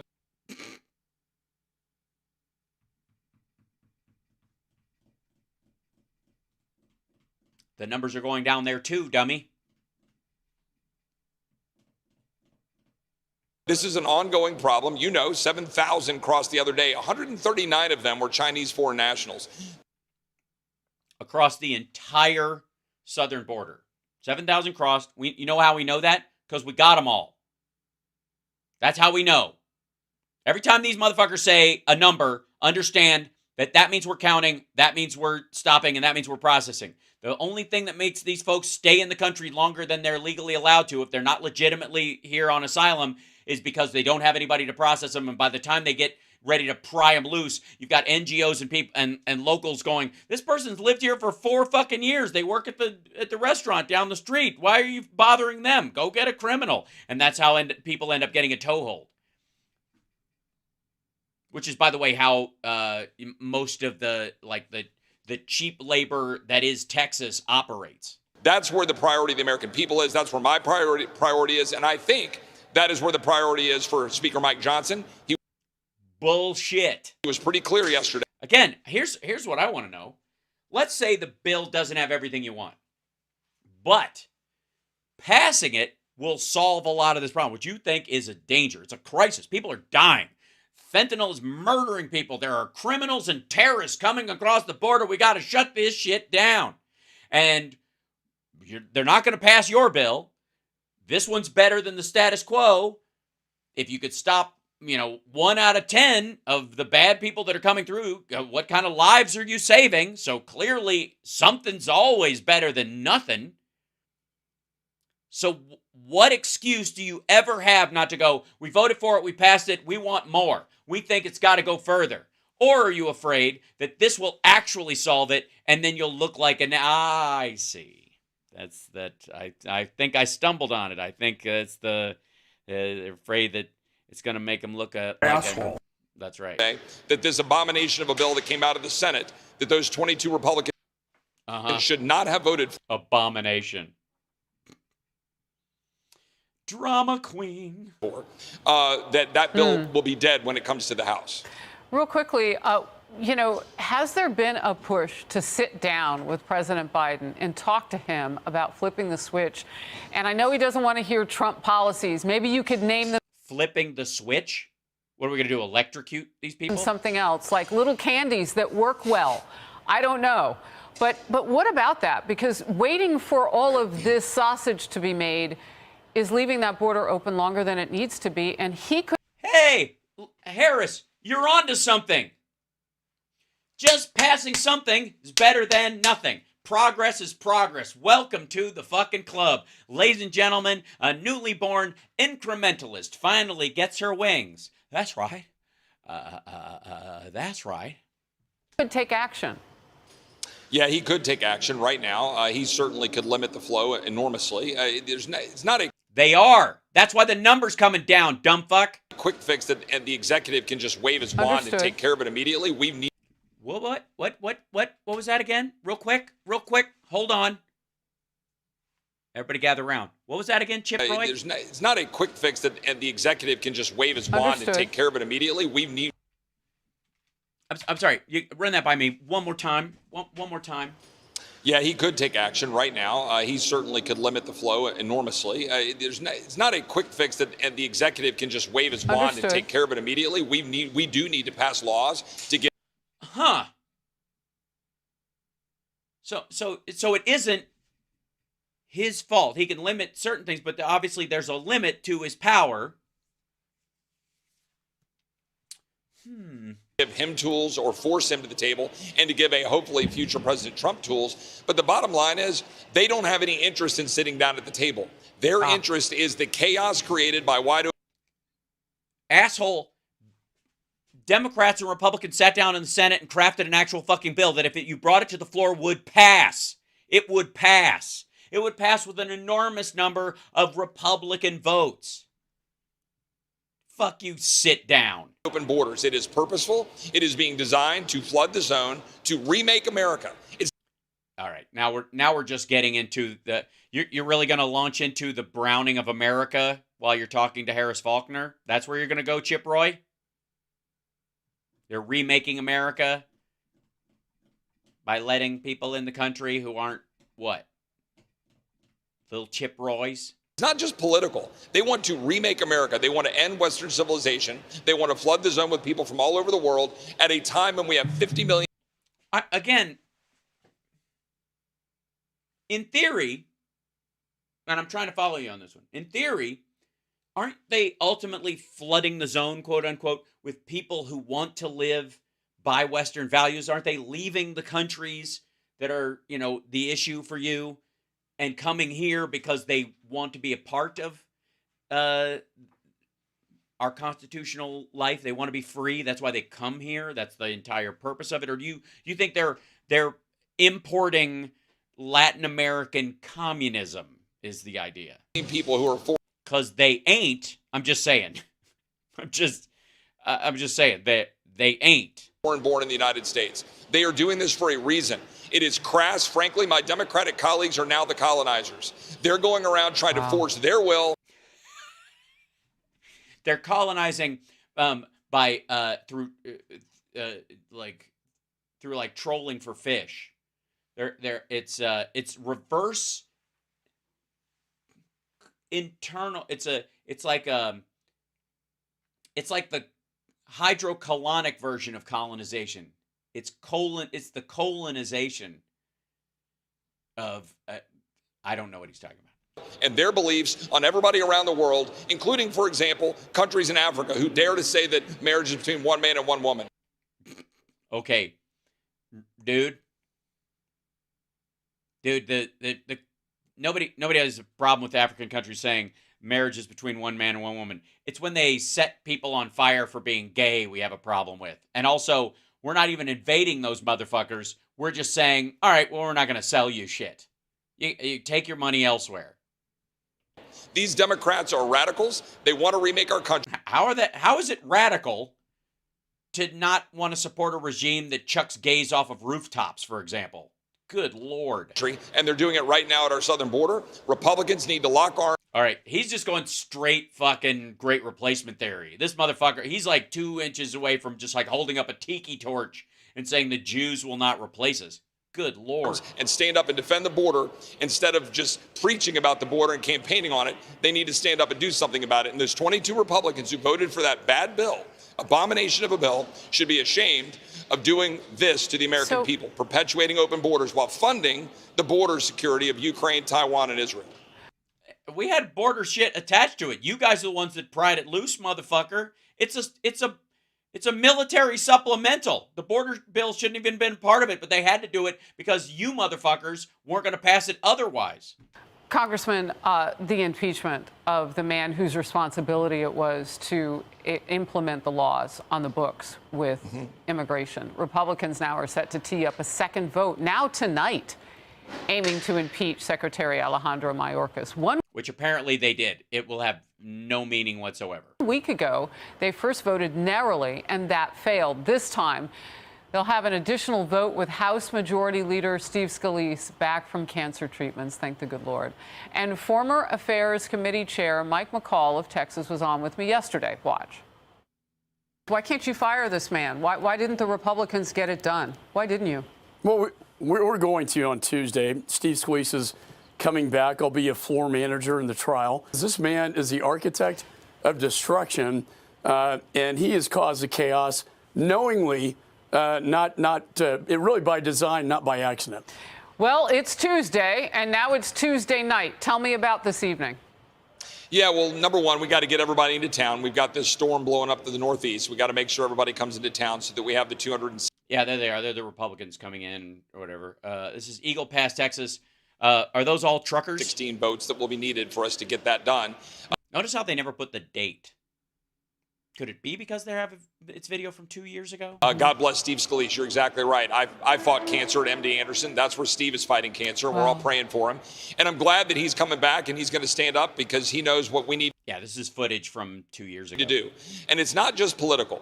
This is important.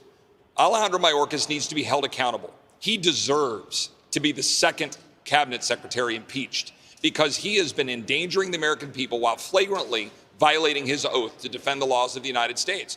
And you know what? We're going to get those votes, whether it happens tonight or tomorrow. Yeah, it's not going to go through the Senate. It doesn't matter. We're going to get those votes because he needs to be impeached. And you know what? We will see what happens. But I want to give a shout out to my great team. They're the ones that put forward the first articulation of the reasons to impeach Alejandro Mayorkas in 2021. How about this? Is there reason enough to impeach all of you motherfuckers because you had a border bill you wouldn't pass that would literally make the standard legally more stringent for people crossing the border, and you didn't? You literally fought it even though it would have passed. You wouldn't bring it to a vote because it would pass? Is that... I mean, maybe Chip Roy needs to be impeached. Is that what he's saying? Because again, I don't know how he just said the president can't wave a magic wand. Certainly a cabinet secretary can't do it. So effectively, what? There's got to be a law passed. And who's stopping that law from getting passed that would actually pass if it was brought to the floor? Chip Roy, Mike Johnson, and the Freedom Caucus. Almost 3 years ago. We made the case then. We knew it, and we are 9 months into this administration, and we've been making the case ever since. Well, you've made and I it hope on the this impeachment program. managers will do the job. Yeah, he's nothing if not repetitive, Harris. Yes, I have. We talked about it here. Yep, we have. And it's boring. Yeah. That bit that you shared about your health, God bless you too. Yeah. I'm glad you're doing well.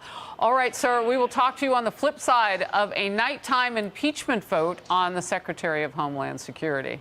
Thank you very much. And it went through, and who cares? It's honestly, it's not going to do anything.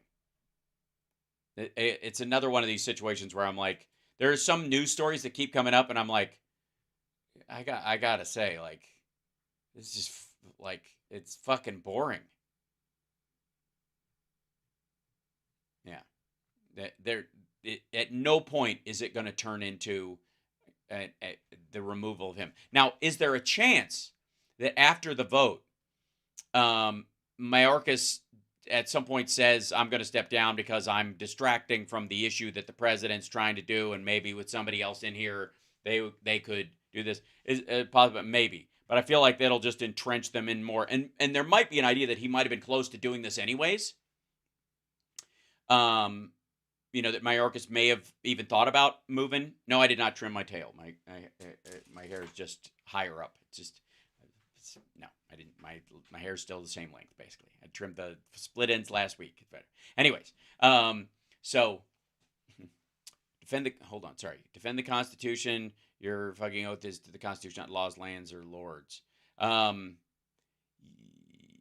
Yeah, but I mean, I get where you're going, but I also think that, it's the law of the land. Yep.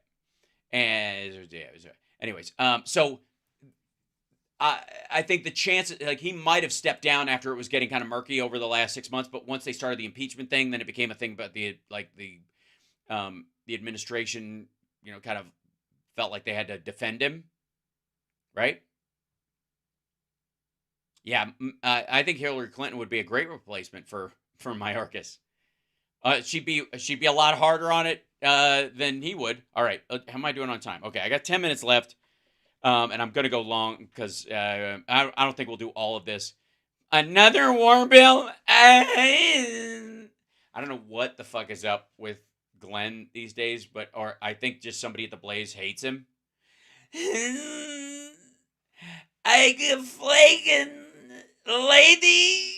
Another war bill who can say flaking goodbye, get fly. Yeah, I don't know why they keep doing this, and this is also like missiles in front of the Capitol, and then he's outlined in white. Like, let it go, man. So, Mike, what the hell of the Senate? Oh, by the way, big, like, oh no, and then he's going to be joking about it anyways, and also Senator Mike Lee, ladies and gentlemen, the guy from Utah who wants to end Social Security, Medicare, and Medicaid. Get rid of it. They've got to go.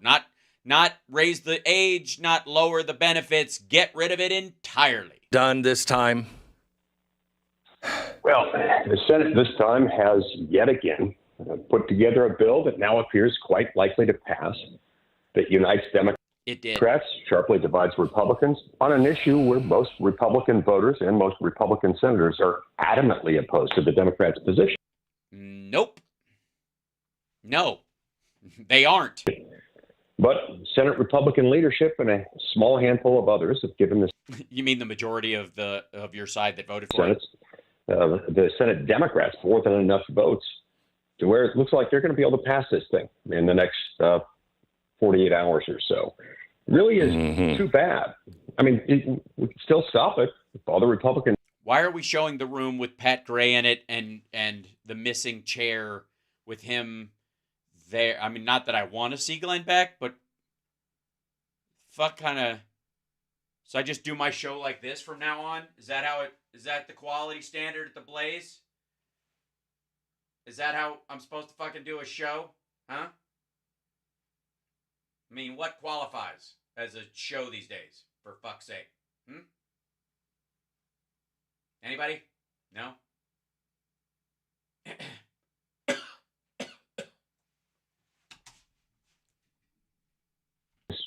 Decided to band together, we could still stop it, but nope, you can't. The clock's ticking. Yeah, but you have Murkowski and Romney. Yeah, people who actually have to get reelected by appealing to more than just a bunch of maggots. So you're not going to give. Yeah, but the remaining 31 of us who didn't vote for this have strong concerns, big concerns that are backed up by voters all across America. Right, they're a little scattered, and they're out in the sticks, so there's not a lot of them. They're just peppered throughout the rural areas. Not all of them Republicans, by the way, but certainly an overwhelming supermajority of. Get the fuck out of here, Mike Lee. You don't have a bunch of Democrats backing your shit, except for the ones the Democracy Now! Democrats who are like, I don't vote, but if I was going to vote, I wouldn't vote for Genocide Joe and his stupid Gaza aid. I'd vote for Donald Trump, a man who could truly bring peace to the Middle East. Republicans in the country have great difficulty with this. I stood on the Senate floor all day on Saturday. Spoke for. Oh yeah, he did a 4-hour filibuster, and everybody left. 4 continuous hours. Yeah, and nobody listened. Trying again and again and again to get amendments pending in the Senate, meaning they're in the queue to kill it, to be voted on, to be addressed. The Democrats wouldn't let us do it. I put up an amendment, for example, making sure that this aid wouldn't end up going to Hamas. All right. Yes, because there's Palestinian aid in it, and we have to guarantee that it doesn't go to Hamas. So no, you're going to check people before they get a bag of rice. Are you Hamas? No, I'm hungry. All right, but no, not Hungary. Are you Hamas? I'm not from Hungary. I'm Hungary. I'm hungry. I need something to eat. Are you Hamas, though? No.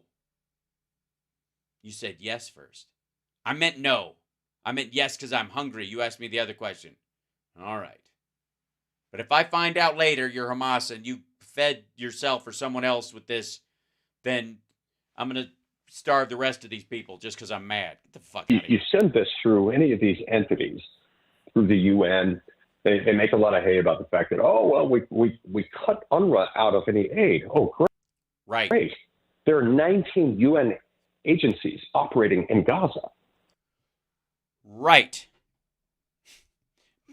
But UNRWA is the problematic one. So you put it through, and by the way, these are not 19 UN separate agencies. There are breakouts of it, and the education arm doesn't factor into when you're trying to get food into there. Secondly, it'll go through NGOs, and it's cleared through them. The Israelis are looking at all the shit before it goes in, and it's just food. So fuck off. And guess what? You send aid to Gaza, trying to say we're going to send this to Gaza, but not Hamas. That's not real. I don't even know how. All right.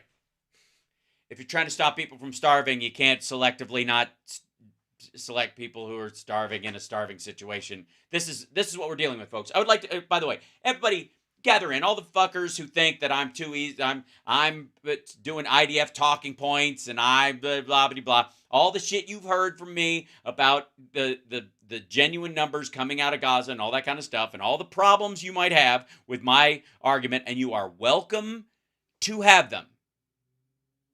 You are welcome to question the validity of what I'm saying, and I will stand by what I say. But I would also like to remind you that on the other side of the equation, the alternative is this motherfucker who wants to end Medicare and Social Security and Medicaid, and he's like, if we can't guarantee there aren't any Hamas people who are going to get a plate of food, we're going to let these motherfuckers starve. Period. End of story.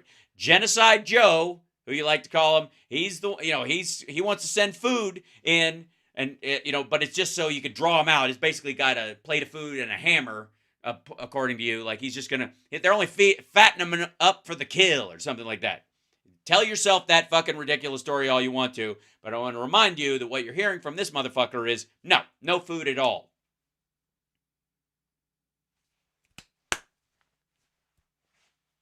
None. It's the same thing from Trump, too. But you go vote for him. You go say it's 6 of one, half dozen of another. You talk to me about fucking the lesser of two evils, and I will tell you that if you are ever confronted with a decision you believe is between the lesser of two evils, choose less evil. So it's like saying we're going to give money to the UK, but it won't go to the British. It's not a thing. Fuck off. That's the analogy. That's the quality of analogy we're going to get from this motherfucker. It's like we're going to give money to the UK, it's not going to go to the British. Hey, asshole, you know what happens when you send aid to Ireland? It stays in fucking Ireland. It's a dumb analogy even to start with, much less its lack of humanity. Good Lord. So hang on. $90 billion. What's in this package? What are we sending? Of the $95 billion in the package, about $60 billion of it goes to Ukraine. Well, within that portion of it, you've got about $8 billion that goes to direct economic assistance to the Ukrainian government, where the Ukrainian government is expected to spend that on things like paying all of Zelensky's bureaucrats, every government employee in Ukraine, civilians, the whole thing, for an entire year. That's all? Really? So $8 billion. We're giving them $8 billion, and they can run their whole fucking government while they're at war on $8 billion. Really? Well, shit. If Donald Trump was a real billionaire, I would say just give them Donald Trump, and he can just help them raise that amount of money because he's that rich and he knows what he's doing. Get the fuck out of here. $8 billion, and they can run their whole country for a year? their entire government while they're at war? Good Lord. Mike Lee may have just convinced people that the United States should have some of those folks come over and serve in our fucking government. They're also free to use that for their own welfare benefit system. They're also free to use. Yeah, because they have old people and pensioners who have moved from a war zone, who are no longer home. They're at war. That for their own sort of Ukrainian crony capitalism sort of thing, which they sort of thing. Oh, you mean the thing that Putin's been trying to install for years and failed? Going on. For example, we've got actual instances of this type of aid that we've given to Ukraine over the last couple of years being used to buy people concert tickets in Ukraine, to shore up the viability of clothing stores in Ukraine. Yeah, nobody needs clothes in a cold environment. It's a real motherlode of opportunities here, opportunities for those who are close to the Ukrainian corruption. Now, look, it's curious. So he's just straight up doing the Russian talking points on Kiev in general. All right. I mean, he usually wasn't that close to it. Now he's just all in. Could have a real debate here if this were just military aid, but there's so much in this package that is not military aid that's going to other things. Yes, keeping civilians alive, because the majority of the country are full of civilians, and so you're not feeding the soldiers, you're feeding the people, because through NATO countries and our other allies, you can provide them with military, ready to eat, meal kits and that kind of stuff, which is not functional for a society, but you can, and by the way, help their farmers and their shipping get food to other countries that will starve without it. Yeah. It's the welfare queen narrative applying to Ukraine, notice? Yeah, I agree. Yeah, absolutely. Also in the bill. For the record, this motherfucker doesn't think our pensioners should survive into old age. This is Captain Cat food over here for grandma. Of course he doesn't give a rat fuck about Ukrainians. You've got a total of between $9 and $10 billion. It's going, loosely speaking, to some type of humanitarian aid. Yeah. Who does that? What kind of Jesus-y bullshit? And it just says in these two different accounts that add up to between $9 and $10 billion. It says that they can go to these loose humanitarian concerns in and around Ukraine and in and around Israel, which means that in theory, the Biden administration could channel most or even all of that aid to Gaza. It's what Gaza does when we give them humanitarian aid. It's not Gaza broadly. This is Hamas. Well, Hamas in the past is. Okay, yeah. So this is going to be his talking point, and apparently he thinks there's fertile ground over at the Blaze for the idea that if you feed Palestinians in Gaza, you are feeding Hamas, and therefore you have to starve the snake. And you can't make an omelet without breaking some eggs. And if some women and children starve to death, if civilians who are in the camps and in the refugee areas die, that's the price of choking off Hamas in that instance. Oh, by the way, this is also a guy who believes that abortion is wrong and women shouldn't have that right because Democrats want to kill babies after they're born. Meanwhile, this motherfucker is basically going, look, if a bunch of kids starve to death, look, how do you give food to kids and not have it go to some of these? I mean, they're going to grow up to be Hamas anyways, let's be honest, right? Use our aid money, whether funneled through the United Nations, as it usually is. Or Jesus Christ, it's going directly to a camp while the war is going on. We're not talking about the issues with sustained aid going through UNRWA, used to build tunnels and fucking dig. They're not, Hamas isn't in the missile making business right now. This money directly goes to like camp supplies, literally tents, water, food specifically for these people. This motherfucker. Or otherwise. They build tunnels. They buy arms. Right. That's why the funding through UNRWA stopped. But that's why we're going to the fucking Red Cross and why the UN's regular, Human Rights Council on refugees, the Refugee Council from Human Rights, HRC, why they will be in charge of a lot of this stuff. That's why it's not going in as cash. That's why it's not going in as building materials. It's just fucking food and medical supplies. This is disgusting. They prepare to attack innocent Israelis and do horrible things. This is giving them more of an opportunity to do that very thing that resulted in October 7th. But make no mistake, Hamas is not content with October 7th. That's just yeah, we know that. But one of the ways that you kind of guarantee that there might be another October 7th is that you just starve children when you have an option not to. And this kind of like rebuilding diplomacy goes a long way towards stopping that. I mean, look at our relationship with Japan and Germany afterwards, huh? a preview of more after World War II things to come, or after the Civil War. All they need are the resources, and apparently we might be providing them with those. Mike, it's Pat Gray. Okay, nobody's throwing fucking rice bombs, dumb fuck. Just to be clear, I want to make sure I understand. You are anti-Ukrainian concerts, then, as well as anti-Ukrainian clothing stores. Yeah, I got that too. Good catch. Did you? Good catch, Pat. Thank you. I didn't. He was just going to let that slide, and I don't want it to. Well, yeah, that may be true, and and certainly it was a scandal, and that's why they dealt with it, as you do.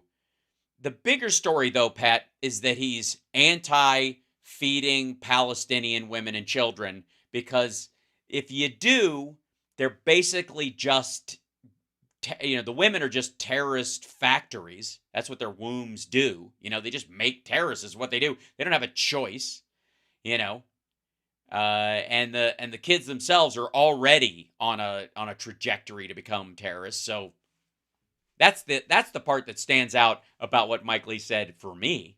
Mike, I have to tell you, Ukrainians can go to concerts, they can buy the clothing they want, but not on the American taxpayer dime. That's my position. I have to tell you, Mike, at every corner, it seems, since 2008, when we're talking about since 2008 big money, the American people have not had it. Big corporations have gotten it. The big banks have gotten it. Fuck, are you talking? All right, okay, Glenn Beck, Mr. fucking man of the people. Are you shitting me? Really? You're gonna just go like blue collar populist all of a sudden? Where's my break? I'll tell you where it went. Ask Marjorie fucking Taylor Greene about her PPP loan. Ask her about that. Ask her about the American Rescue Package. Ask her when she's going to return that fucking money. The Fed has gotten it. Foreign countries. The Fed is countries have gotten it. Hold on. The United States taxpayer made money on 2008. This is, they want to lay this, never mind the fact that Obama didn't come into office till January 2009, and we'll put that aside for a second. But the idea that there is no Elon Musk without Obama's choice to help Tesla along with the big three to try and grow the electric car market. There is no Elon Musk without large-scale government contracts. So don't give me this fucking bootstrap bullshit about him either. But let's be abundantly clear that, this motherfucker doesn't give a rat's ass about the average person. He's speaking to a particular group of people, the prepper crowd, that thinks the world is collapsing around them. He doesn't give a rat fuck. He doesn't even operate out in the real world. This motherfucker hasn't been to a restaurant that isn't in a section that isn't cordoned off in forever, unless he goes through the fucking Sonic drive-thru where he never sees anybody else. It's just, it's gross. This man of the people horse shit, when these fuckers don't even like people. Pat Gray, I guarantee it, when he's out and about, is the most sour motherfucker you could run into. He, I bet, goes to the grocery store by himself. and is lying to himself the entire time he's there. This is fucking terrible. This is fucking, fucking, look at this. Fucking, okay. Oh, these are on sale. I'm going to get a pack of beer and kind of shit. Like, this sucks. America's, I need to get a bigger cart. The clothing stores in Ukraine have gotten it. But the ma and pa, I had to buy a okay, here we black suit over the weekend. I had to buy a black suit over the weekend. And I went into this dude, unless it was for a funeral, fuck you. Great, legendary clothing store in New Haven, Connecticut called. Sure, as you do. Okay, yeah, mom and pop stuff. So, legendary, upscale clothing store in New Haven, Connecticut. You had to get a black suit while you were there because, holy shit, I'm going to be in New Haven near Yale, and I got to get a black suit while I'm there. Anyway, I'm sorry, I interrupted your populist blather. Ferrucci's, name drop. So they gave you by mentioning it, they gave you a deal, did they? Where's the thing on YouTube? YouTube shouldn't there be a contains paid promotion label on this? And as I'm talking to the guy behind the counter, and he's like, "COVID killed us, man. It killed the clothing industry." Jesus Christ. Imagine how the people who actually fucking died from it felt. They're struggling, the people that made really good suits for like Brooks Brothers and the old people. Gee, I wonder. Stuff for him. He said they used to have 2,000 employees.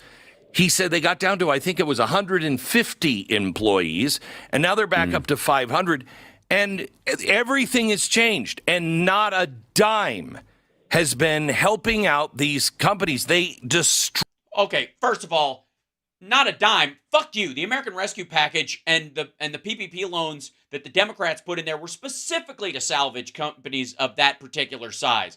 And the idea that this guy had 2,500 employees and he was down to 150 during COVID because, people weren't dressing up to go out. Nobody needed a new suit because they were comfortable wearing the old suit because they couldn't go to the fucking funeral anyways. All of these things pointed at that. That's why the dude's got 500 employees back. Yeah, and 500 employees is not a mom and pop shop. Exactly. Destroyed us. And we were buying, people were getting stuff and they were buying concert tickets here in America, while the real people trying to keep the doors from falling off. The doors from falling off.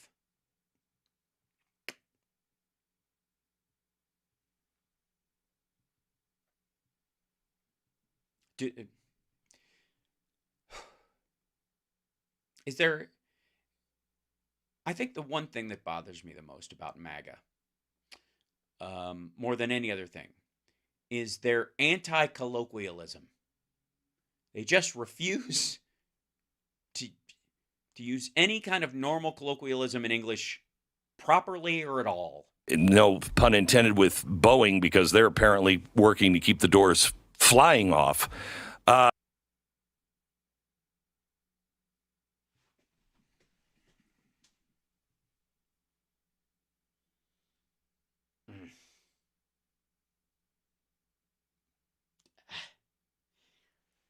Sometimes the stupid, it just hurts. The people who are really doing the hard work, they never get a break from this government.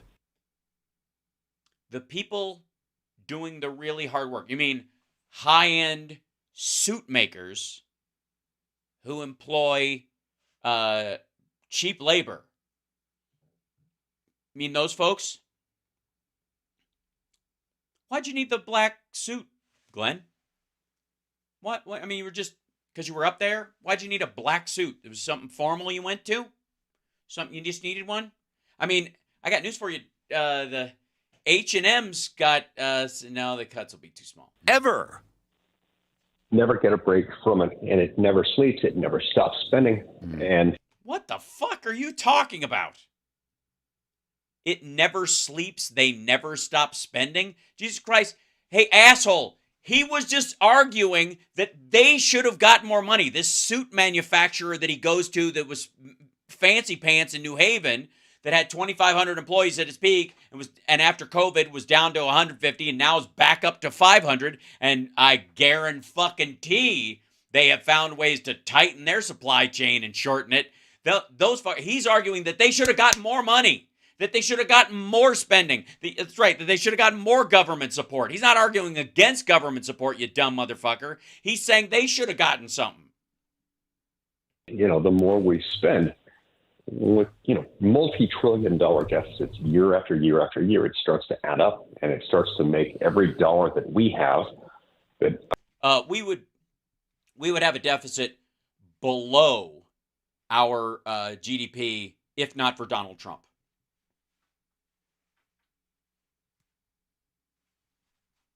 Americans earn through their hard work by less.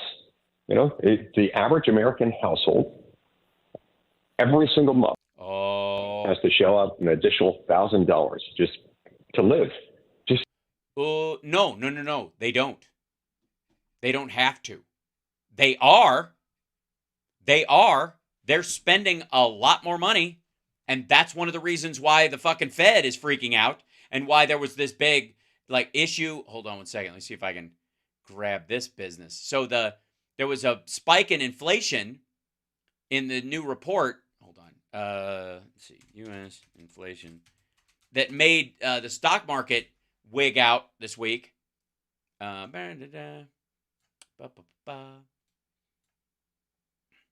U.S. stocks tumble as hot inflation data confirms rate cut delay. Again, this, and let me show you. I'll show you the comparison. This is, oh god. Okay. All right. There's certainly been no issue in terms of the Biden administration being anti-construction. There certainly was not a run on extra building during the Trump era. Can I say if there were one of the reasons why rents are high, even though the population is lower because people died during fucking COVID. One of the reasons why rents are higher is because we don't have enough actual houses in this country. We don't have enough apartments. We don't have enough buildings that are, we have a lot of business architecture in the country. Downtowns are full of them, but you can't convert those into living quarters because of the inside of the building and the way they're just nobody's supposed to stay overnight because there's limitations on anyways. Point being, let me show you what this I'll just show you the back and forth on this because it's fucking hilarious. Okay, I don't care. Get out of the way.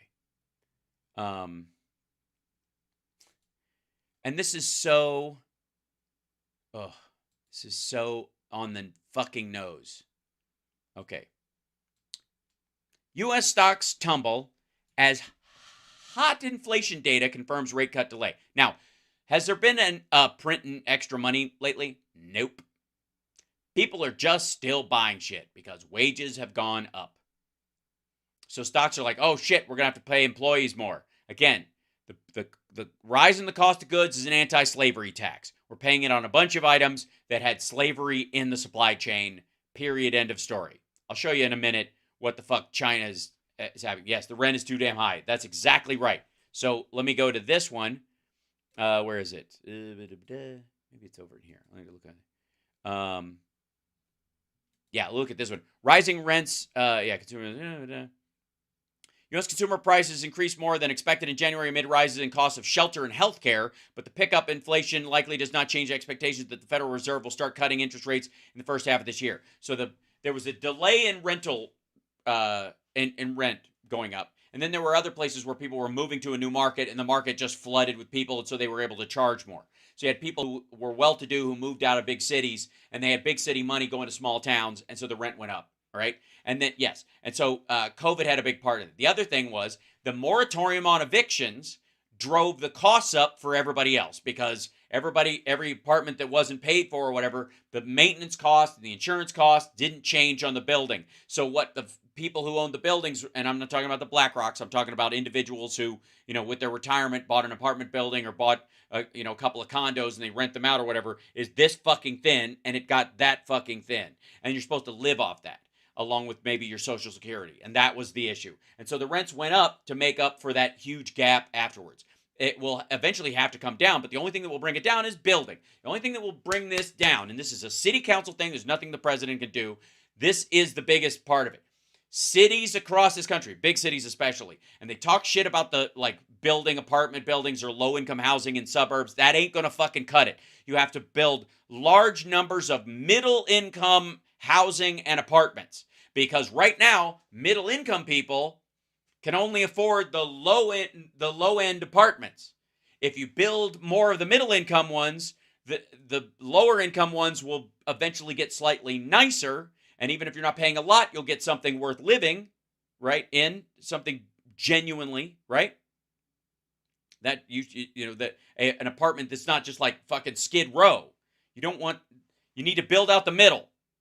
That's what we need. We need single family homes all through, we need big suburbs growing and growing and growing, and we need apartment buildings that have relatively large apartments. These fucking little New York style apartments to just get people in there is not going to change a fucking thing, because where you're building those things is not for the people who don't have money. They're the people who have to live downtown because they make a decent living, but they've got to be there for work.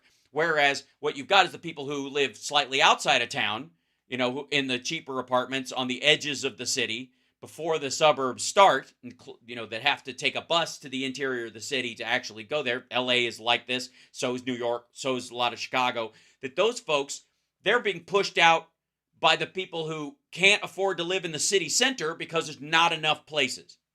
You can only build your way out of it. And it has to be, you got to build middle out. Bottom up and middle out. Biden's right about that. Oh, sorry. Hold on one second. Let me go back to this. So this, again, I wanted to show you the other thing real quick before I move on to that thing. So this is where they're talking about the stocks freaked out because they thought the Fed's not going to cut interest rates because inflation's still going up. It's still supply shock, motherfucker. This is not inflation. This is not monetary inflation, and they're all going to be fucking confused. You're going to see a bunch more articles about, I don't get it. People are still working, buying shit, but the prices are going up, but still, I don't understand it. Because COVID and supply shock, you dumb motherfucker. We didn't overprint money. We had a $22 trillion hole in the economy, and we patched it with $6 trillion. There is no situation where you have too much money in that circumstance. And the dollar is still worth more than $1. For your head and groceries on the table. This dumb motherfucker. Oh, and the other thing, this one right here. Inflation eased in January, but not as much as expected. That's the other thing that pisses me off about the fucking market mentality. It's good, but it wasn't as good as we thought it would be. Jesus Christ. Good is good, motherfucker. Good is good. Good ain't bad. Stop acting like not good enough is bad. It doesn't work that way. Not in real life. What is this really all about? This spending. What is this really all about? Who's really getting the money here? Who benefits? What favors are being done? What NGOs are taking that money and then funneling it back to an election here? What's happening? You wish. You fucking wish. Here's the question you should be asking, Glenn. Why is it that you think so little of humanity? And I think I know the answer. Because of who you surround yourself with and your own fucking reflection. Happening. Well, the biggest. Careful. He's about to make something up. Single beneficiary from these. No one should cry when an upscale shop goes under. Yes, they should. It's not a good thing. Look, I used to hate sports because I thought it was a distraction. Chat room, listen to me. Gather around for a second. I used to hate sports because I thought it was a distraction and there are more important things in the world. But the reality is, if your society can bother with sports, that means it's above water. And that's the point of life. concerts, music, visiting, having family and holidays and being able to do a job that's rewarding. All that stuff matters. And you can't do that when you're on your fucking heels. And one of the signs that you're on your heels is that there's no nice shit. There's nothing above a certain line. Once there's nothing above that certain line, everything gets squashed down below and people are making do. And then they get pushed down even further. And it happens all the fucking time. I have nothing against really nice things. I have nothing against opulence and fancy pants stuff, as long as it's not at the overall expense of everybody else, which it ain't. Probably defense contractors, people who make arms. Don't probably. Listen to this motherfucker. Probably. Look, there are plenty of people who are patriotic and who are not part of what I would call the military-industrial complex. And by that, I mean those who worship at the altar of war so that they can make more money profiteering off of war. But there are a number of those, and it's a real thing. It's been warned of since President Eisenhower. Get out of here. Like you gave a fuck until until Putin was on his heels. Lord Almighty. That the bigger it gets, the more powerful it becomes. And I'd say the military-industrial complex is. Hey, asshole. The consumer industrial complex would like a fucking word, because that's what's going on economically in this country. This guy is anti you having money in your pocket. You assholes out there. You're eating too much and having too much fun and going to football games and watching too much television and your productivity is higher than it's ever been, but fuck you. That's what Mike Lee hates. Fuck this dude. Again, one of these like right-wing assholes who is always talking about how the private sector knows how to do everything right, the government can't do shit. Well, then fucking quit working for the government. You're a federal employee, asshole. Stop acting like you're some fucking bootstrapper. You and Donald Trump, you're both frauds. Also, apparently we have a sponsor. Is that the idea here? This is TWC Health Triggered. Use code Triggered for this. Is does this actually play anything? Oh wait, there it is. Sorry. With almost 90% of our pharmaceuticals being produced outside of the United States, make sure you have what your family needs. You gotta have, guys, the most important thing you need is, these pills I take, they're called broke as fuck. Take these and people will believe they make you smell like a billionaire. It's like Temu for your ass. Broke as fuck. I pop 2 in my nose in the morning and then 2 in my nose at night before I go to guys. Needs when the next crisis hits. That's right. Ivermectin suppositories. That's what I use. They're coated in Adderall, so it makes your ass smarter than you are. That's right. And the great thing about these is my dad supports them. He can do things with his tongue you wouldn't believe it. Asshole. Like we saw with COVID, supply chain chaos, lockdowns, Fauci. Yeah, it's all going to happen again. Failures. They can all make it so much harder for you to get the medicine that you and your family need in a time of crisis. Yeah, so what you want to do is stock up on pills like tomorrow is the end of the world, guys, so you can have a lot of painkillers rotting on the shelf. Don't worry about your kids finding them. They're all in you have to use a special way of opening them, which is you hold the top and the bottle and you turn it like this 3 times. And then you take the cap off and you peel away the thing, and then you take 2, 3, maybe 5, and you put them in the accompanying pill crusher like that, and you twist that a little bit, and like it's so easy even a kid could do it. Well, but they won't. So if crisis strikes, I want you and your family to be prepared. Yes, that's right.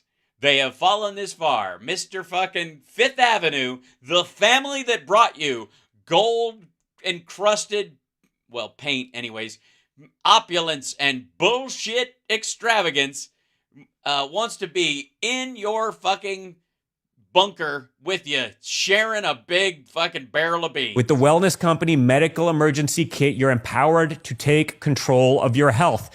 Yeah, so Band-Aids, hydrogen peroxide, Valium, Ludes, Roofies, Adderall, Benzos.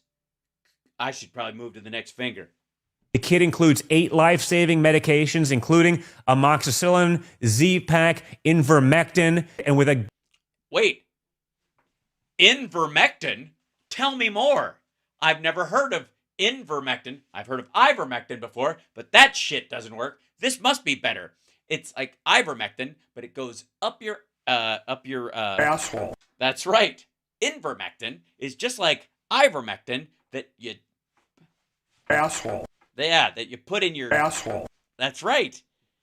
Ivermectin. You couldn't reshoot it. You couldn't. It's like what, a minute long? guidebook for safe and easy use.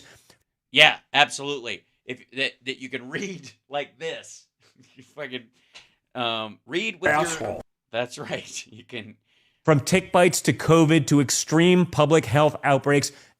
Yeah, tick bites. That's the thing. Tick bites. Every scenario is covered. So every scenario? So if I'm like, I'm just ballparking here, but what if I was like, it's the end of the world. Obviously, there's aliens walking around, blah, blah, blah. But it turns out that a cold is killing them all. What if they find my stash of ivermectin and it cures them, and then the invasion comes back? Is that my fault? Also, what if I was like, what if the world didn't end and I was just kind of like tired of waiting, so I decided to go to a club and I was just feeling it, and I'm looking at some of these things, like,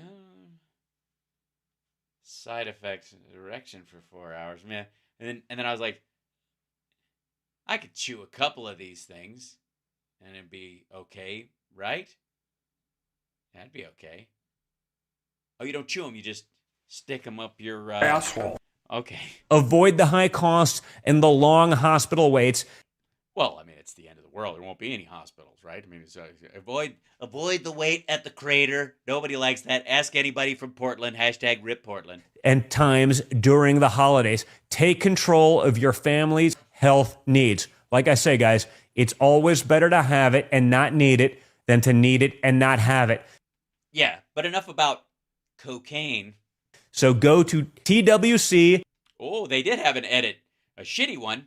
.health/triggered for a 15% discount on. It is hard to say 15%. Yeah, I have trouble just saying 15%. You know what I mean? 15%. It doesn't fit. It's one of those weird phrases. So you go 15%. Like, why does that come out? Oh, actually, it is easy to say. Sorry, I was wrong. It's actually really easy. The emergency kit. Let's just be prepared, guys. So much of guys, come on, guys. Our mindset is about being prepared. It totally is. We're like Boy Scouts, but without any of the ethics or morals.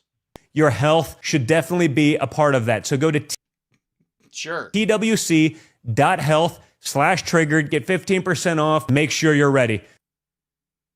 There it is. There's the little kit. You just put that under the seat of your truck, and then just make sure your victim can't find it while you're in the truck stop taking a shower. If she manages to chew through the duct tape and then finds that, and and it's got a signal flare in it or whatever, and then you come back in and she's waiting for you, and she's like, hey, can I have one of those Capri Suns that you allowed me to have 3 days ago? There's one in the glove box, and you reach for the glove box and she takes the signal flare and shoots it right up. Asshole.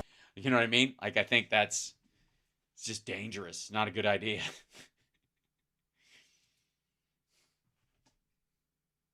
Hold on, that's amazing, CSL, by the way. The single biggest beneficiary from a package like this. Sometimes some of my colleagues will even let the masks slip. Some of my Republican colleagues have done that in recent weeks by saying things like, look, we've got to get this thing done, and we should get this done because this will create American jobs. It's God for fucking bid. good for us to support this war in Ukraine because it'll create Oh my American jobs. gosh. Because, Glenn, because when we put these, many tens of billions of dollars into these weapons procurement contracts for weapons, by the way, that are going to go to others and not us, and that are actually going to commandeer our procurement process in such a way that we'll have access to weapons for our own uses. What? Get the fuck out of here. We will or we won't. Us, and that are actually going to commandeer our procurement process in such a way that we'll have access to weapons for our own uses. So they're going to commandeer our weapons manufacturing process, and because of that, we will have weapons for our own use. Later rather than sooner. Sooner rather than later. These motherfuckers are so anti-colloquialism, it drives me crazy. Guys, no, it's going to set me the fuck off. It's a tough one. These motherfuckers, they're going to try it. They're pushing me. I almost like it. They called, you rang? Yeah, say later. Did this motherfucker say later or sooner? Commandeer our procurement process in such a way that we'll have access to weapons for our own uses. How the fuck do they commandeer our process so that we finally get access to missiles and weapons we make? What the fuck? Later rather than sooner. Sooner rather than later. Fucking. Oh, man. I'm going to get I'm a little salty today. That employs people in America. That employs people who make a lot of these weapons systems that we're going to be sending over there. But these are things that are, we have a finite stash of them. We've already exhausted them. A finite? A finite. You mean a finite? Finite. Sooner or later, finite, you dippy fuck. But these are things that are, we have a finite stash of. A funite. I like a fun night out. Hey, I go out, I have a couple of drinks, I, get a fresh waffle spear in my head, and I get my sprinkle on is the way I like to say it on a fun night out. We've already exhausted a lot of them. It's already going to... You're exhausting my fucking nerves right now. Take us, even before we add this package to it, years, possibly until 2030 or 2035, to replace a lot of this stuff. What? You out of your fucking mind? First of all, do you think by 2030, 2035, we're going to be replacing the same shit we have that we're sending them? We're sending them the old stuff, you dippy fuck. What happens? Oh, good. We deplete more and more of this stuff while unable to produce more here at home. What are you talking about? This literally raises production capacity. That's what you just fucking said. How? I'm all right. I'm going to be fine. I'm going to be fucking fine. But how this motherfucker is to screw up a colloquialism like he would do, thinks more is less, is fucking amazing. It really is concerning. We become... Well, yeah. I mean, stupid people get concerned about stupid shit. Not because the shit is concerning, but because they don't understand fucking anything. Less and less capable of protecting the American homeland from what? From what? Rowboats? Whatever attack we might face here. This is whatever attack we might face here. Hey, fuckwad. When do you think Canada or Mexico are going to invade us in a situation where we require tanks to fight our battles over here? Are you out of your fucking mind? You know what we need? Missile defense. That's it. Missile defense. That's it. We're not sending submarines to these motherfuckers. What's wrong with you? Deeply concerning. Okay, so Mike Lee in the Senate fighting hard to understand how English works and how normal people talk to each other. Say later or sooner again, motherfucker. Say it. You fucking... Why are you so beat fucking red, you weirdo? with... And by the way, what's with the whole fucking thrift store John Denver aesthetic? What is this, your childhood bedroom? Fucking hell. There are about 13 of you, are there not? Well, yeah, that's about the size of a coven. How many are fighting? No, there's 31. 31 Senate Republicans. 31. What's the difference? Hey, you know what? It's good, Glenn, that you're in charge of things. When anybody who can fucking reverse a fucking number like that is brilliant. Who are opposing them. Yeah. And think about what that means for a minute. That means this is an overwhelming supermajority of Republicans in the... It's what? Sorry, what? A supermajority of your own party because slightly less than half voted for this thing? And if they put it in the House, it would fucking pass with more than enough Republican votes? This motherfucker. Say supermajority again, motherfucker. United States Senate. Who Say supermajority again. are against it. And yet our Senate Republican leadership is all for it. They're teaming up with Democrats to promote Democratic policies to unite Democrats on issues that are particular to the left. This is concerning. So how is defense particular to the left? I'll wait. Meanwhile, say supermajority again, you dumb motherfucker. Week, gang, you stopped the bill in the Senate on the border. You got... Mm-hmm. Yeah, you should keep bringing that up. Gotta do it again. You make a difference. You do make a difference.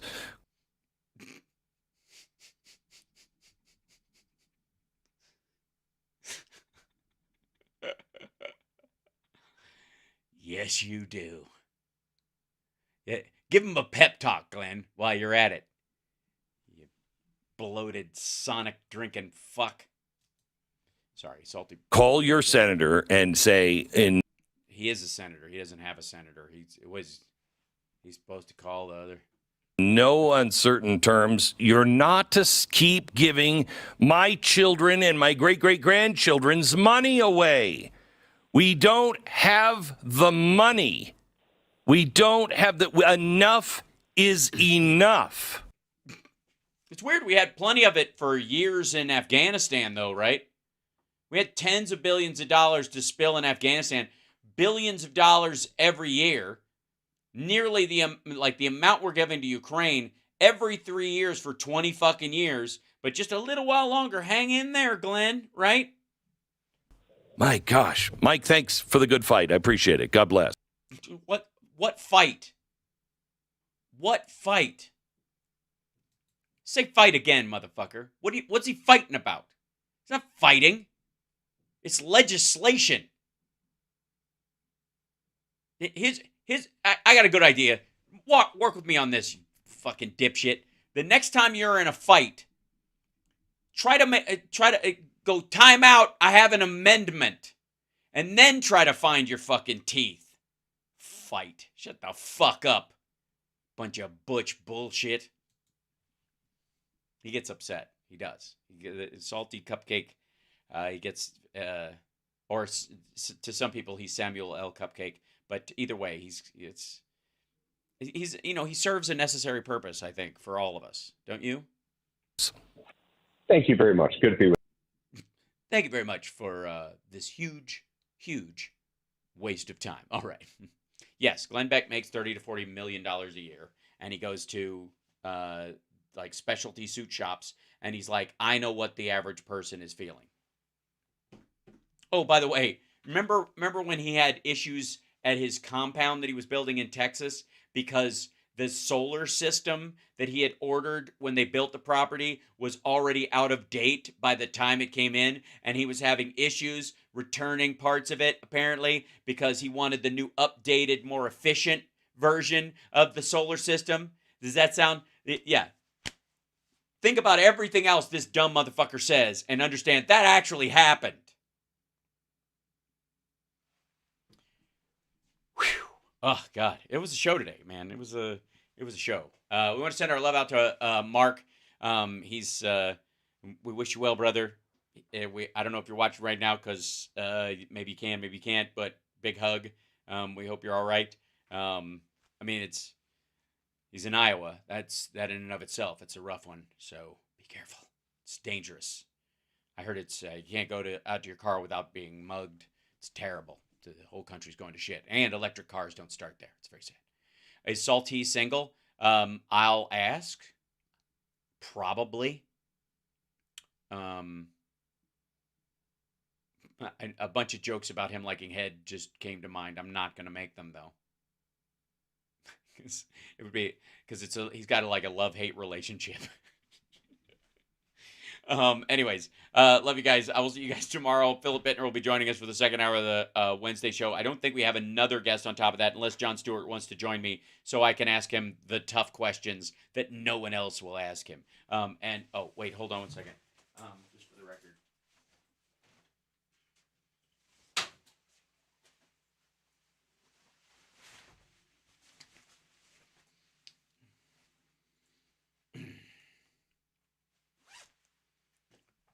I got to go out after this, so just saying.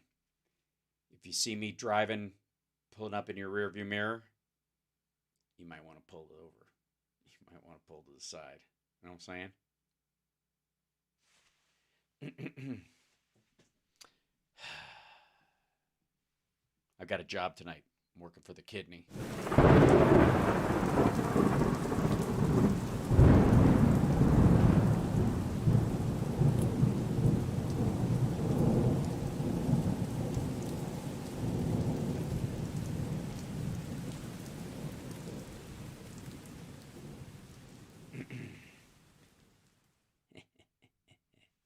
Better check yourself. And hit that like on your way out. I didn't sell the show at all, did I? Like an asshole. Like an asshole. Yeah, thank you for subscribing. Look at that. We're almost at 65K. Next step, 70. And then right up to 100. And it's going to happen. God damn it. It's going to happen. It's going to happen so fast. Come on. You can do it. Just subscribe. It doesn't cost you anything. Most of the people who watch this don't subscribe, and I have a lot of subscribers. Just say it. Just need everyone we can get. So,